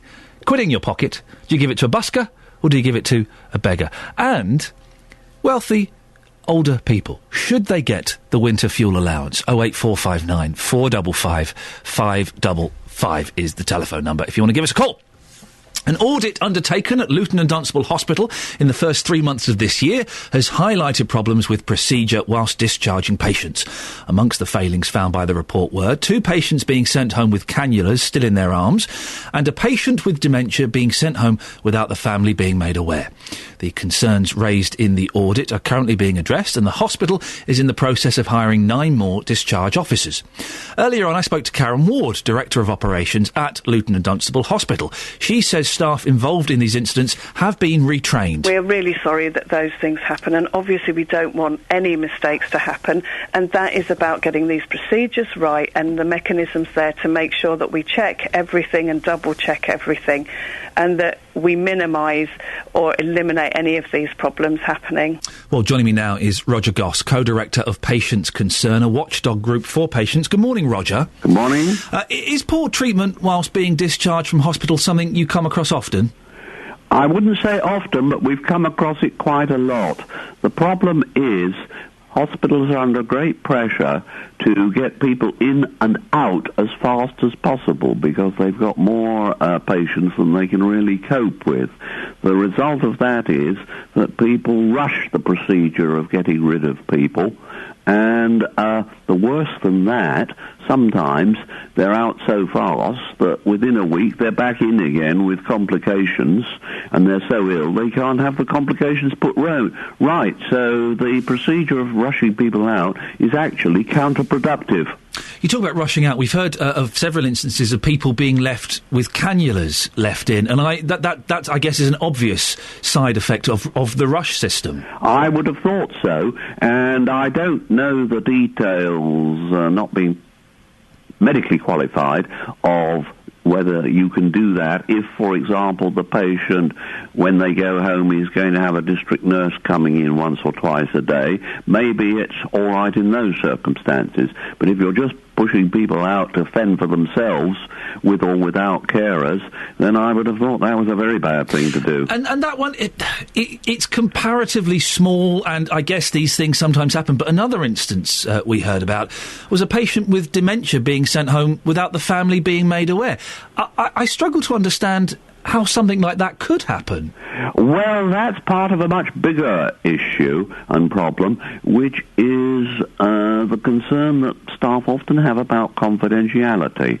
Their relationship is strictly with the patient, and therefore we've often had cases of people complaining that they couldn't find out what medication people were when they were sent home, and they were dependent on their carer 24 hours. Of course, if the patient has dementia, then you can't communicate with them anyway, so you're actually not communicating with anybody. Roger, what can hospitals do to ensure these kind of mistakes aren't repeated? Ideally, they should have more beds. I know the current wisdom is that hospitals are a dangerous place, and that's true because of infections and things going wrong. But in relation to the ageing population and they getting cleverer at what they do and being able to do more things, I think they actually need more beds. What should a family expect, or a patient expect, when they're being discharged? They should expect to be fully briefed on the condition of the patient, what sort of things might happen that would be cause for concern, and they ought to call up and ask for advice. They should have all the details of any medication the person is going to have to take, when they should take it and how they should take it. Those are the kind of things. If someone is unhappy with the treatment they've received in hospital, how can they complain? They can complain to the hospital. We always advise, regardless of the official procedures, to complain directly to the chief executive, so that you at least get the attention of the top person. Of course, they'll pass it down the line quite often, but nonetheless, you've got in at the top. And the second thing we advise people to do is make sure that they encapsulate their complaint on one side of A4. It's awfully tempting for people to dot every I and cross every T, and it ends up 20 pages. And if you're confronted with that in the post or on email, you're turned off immediately, and you think, oh, I can't be bothered to cope with this. Short and concise and to the point. Absolutely. Brilliant. And if you're not good at that, and many people are not good at that, because many people can get through life with never writing a letter at all, see somebody like the Citizens Advice Bureau and ask their advice. They'll probably help you. Roger, I appreciate your time this morning. That's Roger Goss, who is co-director of Patients Concern. Across beds, hearts and bucks. This is Iain Lee. BBC Three Counties Radio.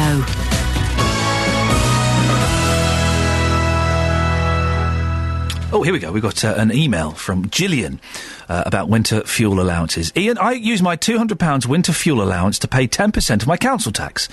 That money then pays a little bit towards the massive pension bill the council have for employee and retired. My other thought is that the £200 is part of the state pension, really, although I would not agree with it. If you're going to take £200 off the wealthy pensioners, then the logical conclusion is you should take all the state pension off them. Finally, it's interesting to know what wealthy is. Some living on £180 a week would think that someone with £25,000 pension are wealthy.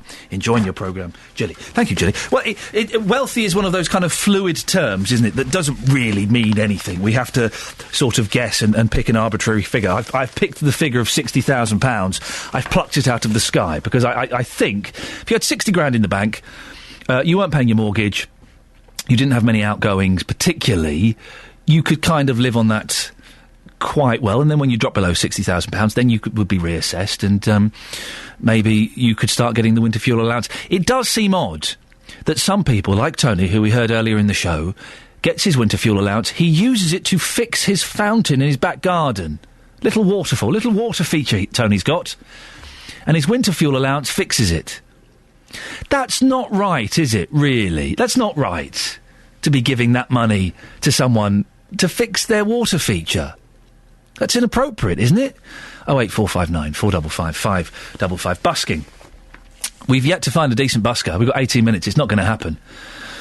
The reason we're talking about this is Justin Dealey waded into a bit of argy-bargy on the streets of Luton the other night. A busker arguing with a beggar. And it brings up the question, you've got £1 in your pocket. Who do you give it to? The busker or the beggar?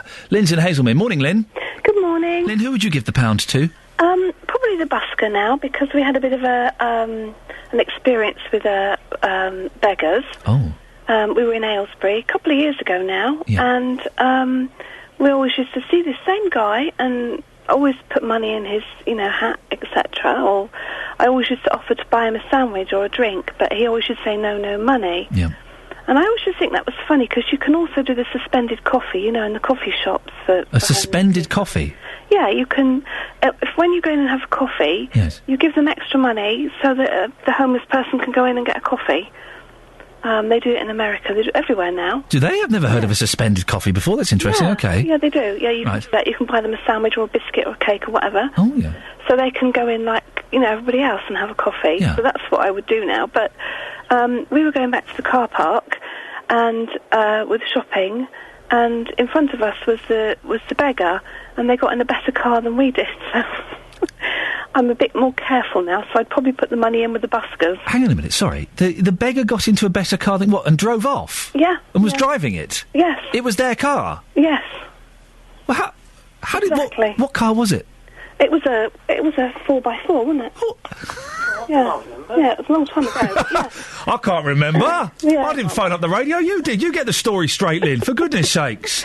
Yeah, but he did. He got in a better car than we had. You do hear stories, don't you? And I always thought they were maybe slightly mythical of beggars who would beg, like this gentleman, and then would strip off, and underneath they got a really expensive suit and jump into a car. But you're saying this actually happened? Yeah, it did actually happen. It was in the Hundreds car park in Aylesbury. Well, that's naughty. And, yeah, it was naughty, and that really changed my thinking then. But buskers, though, Lynn, they're flipping rubbish, aren't they? There was a really good guy, actually, it takes a lot to get up and start singing or playing in front of people. Yeah.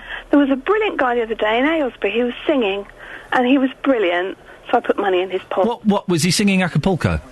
Sorry? Who's that fella in the background? Is that your husband? Oh, that's my husband, yeah. What's his name? Darryl. Darryl? Darryl, shut up, mate. I'm talking to Lynn. Yeah, he said shut up. He's talking to me.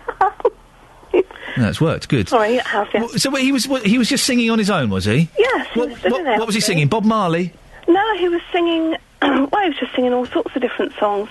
Okay. I'm not up on the really modern stuff, but yeah, he was singing. Yeah, it was really good. Darryl. He's charming. Lynn, listen, lovely to talk to you. Next time, can you do it in a different room from Darryl? Yeah, I will do, yeah, definitely. I think you can do better than him, Lynn. I really do. Thank you for being a good sport, Lynn. Take care. Well, Justin Dealey is a one-man broadcasting machine. He treads where angels fear to go. That quote's wrong, but it doesn't really matter because the point is still valid. Justin, what did you see happening the other day? It was all kicking off in Luton Town Centre between a busker and a beggar. I couldn't quite believe what I was seeing, but these two... It does sound fantastic. It was very, very bizarre, but it was quite a heated row. The homeless man was saying to the busker, look, this is my space, OK? I have got no house. You have, and you're here taking my space. These people walking past, these are my customers and not yours. And to a certain point, you kind of think, well, yeah, he may have a point there, but these two people, of course, they are doing something illegal. You've got somebody begging on the streets, and you've got somebody who is an unlicensed busker as well, trying to take money. Now, the man in question, the homeless man, was Anthony Grant. I spoke to him. He was homeless for 7 months. He told me why he was homeless and why he's so angry with these buskers. Why should they be? I mean, I'm not doing nothing right. I'm not asking for anything to anyone, as in pretending I'm something I'm not. Do you know what I mean? When they're pretending they aren't. They have a house. Well, why should they be allowed to do that? I'll have their house and they can do this. Do you know what I mean? I'm quite happily, I'll have their house. I'd love to be able to have their house. Now, Justin... that wouldn't be enough for us just for you to have that bit of audio. I'm hoping that you went out on the street and asked people what they thought about it. That's exactly what I've done. These two people, who would you give the money to? Is the kind of moral debate for a Monday morning. Would you give the money to a busker, or would you give your money to the beggar? So I've been in Luton, I've been asking people that very question, and this is what people have had to say. Busker. Because they're working for their living. They're just sitting on their backsides. A beggar. They've always got money. The buskers have always got money? They have. A homeless person would be anyone. It's a difficult one, but I think I'd go for a busker, because they're trying to get work and they're doing something. They're not just standing there with a handout. A beggar. It's just everybody's circumstances is different. I just feel that way. They're homeless, they need something to eat. A busker for me most probably he has somewhere to go. But a beggar has got nowhere to go, nobody to talk to. Scott, for yourself personally, you would prefer to give your money to a homeless man. Can you tell us why? Just because I've been homeless myself, and, obviously that homeless man hasn't got the opportunity to busk, so I would rather give the money to someone that, is in a more desperate situation. If that guy can busk, he's obviously, he's got something he can do to actually maybe get him out of that situation. Yeah.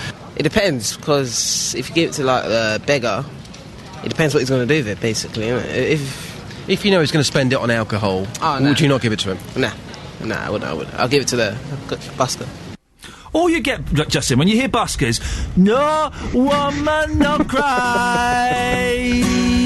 Or a Bob Dylan song. No woman, no cry. That's right, for goodness sakes, man. Yeah, it's not bad for you, actually. Thank you. I don't want to hear blooming Bob Marley singing No Woman Will Cry. I certainly don't want to hear some white 23-year-old specky nerd in glasses singing outside a shopping centre. See, I was practising last night in the bath. I thought, you know what? If I was a busker, what would I sing? Let me think. My favourite album, Phil Collins, No Jacket Required.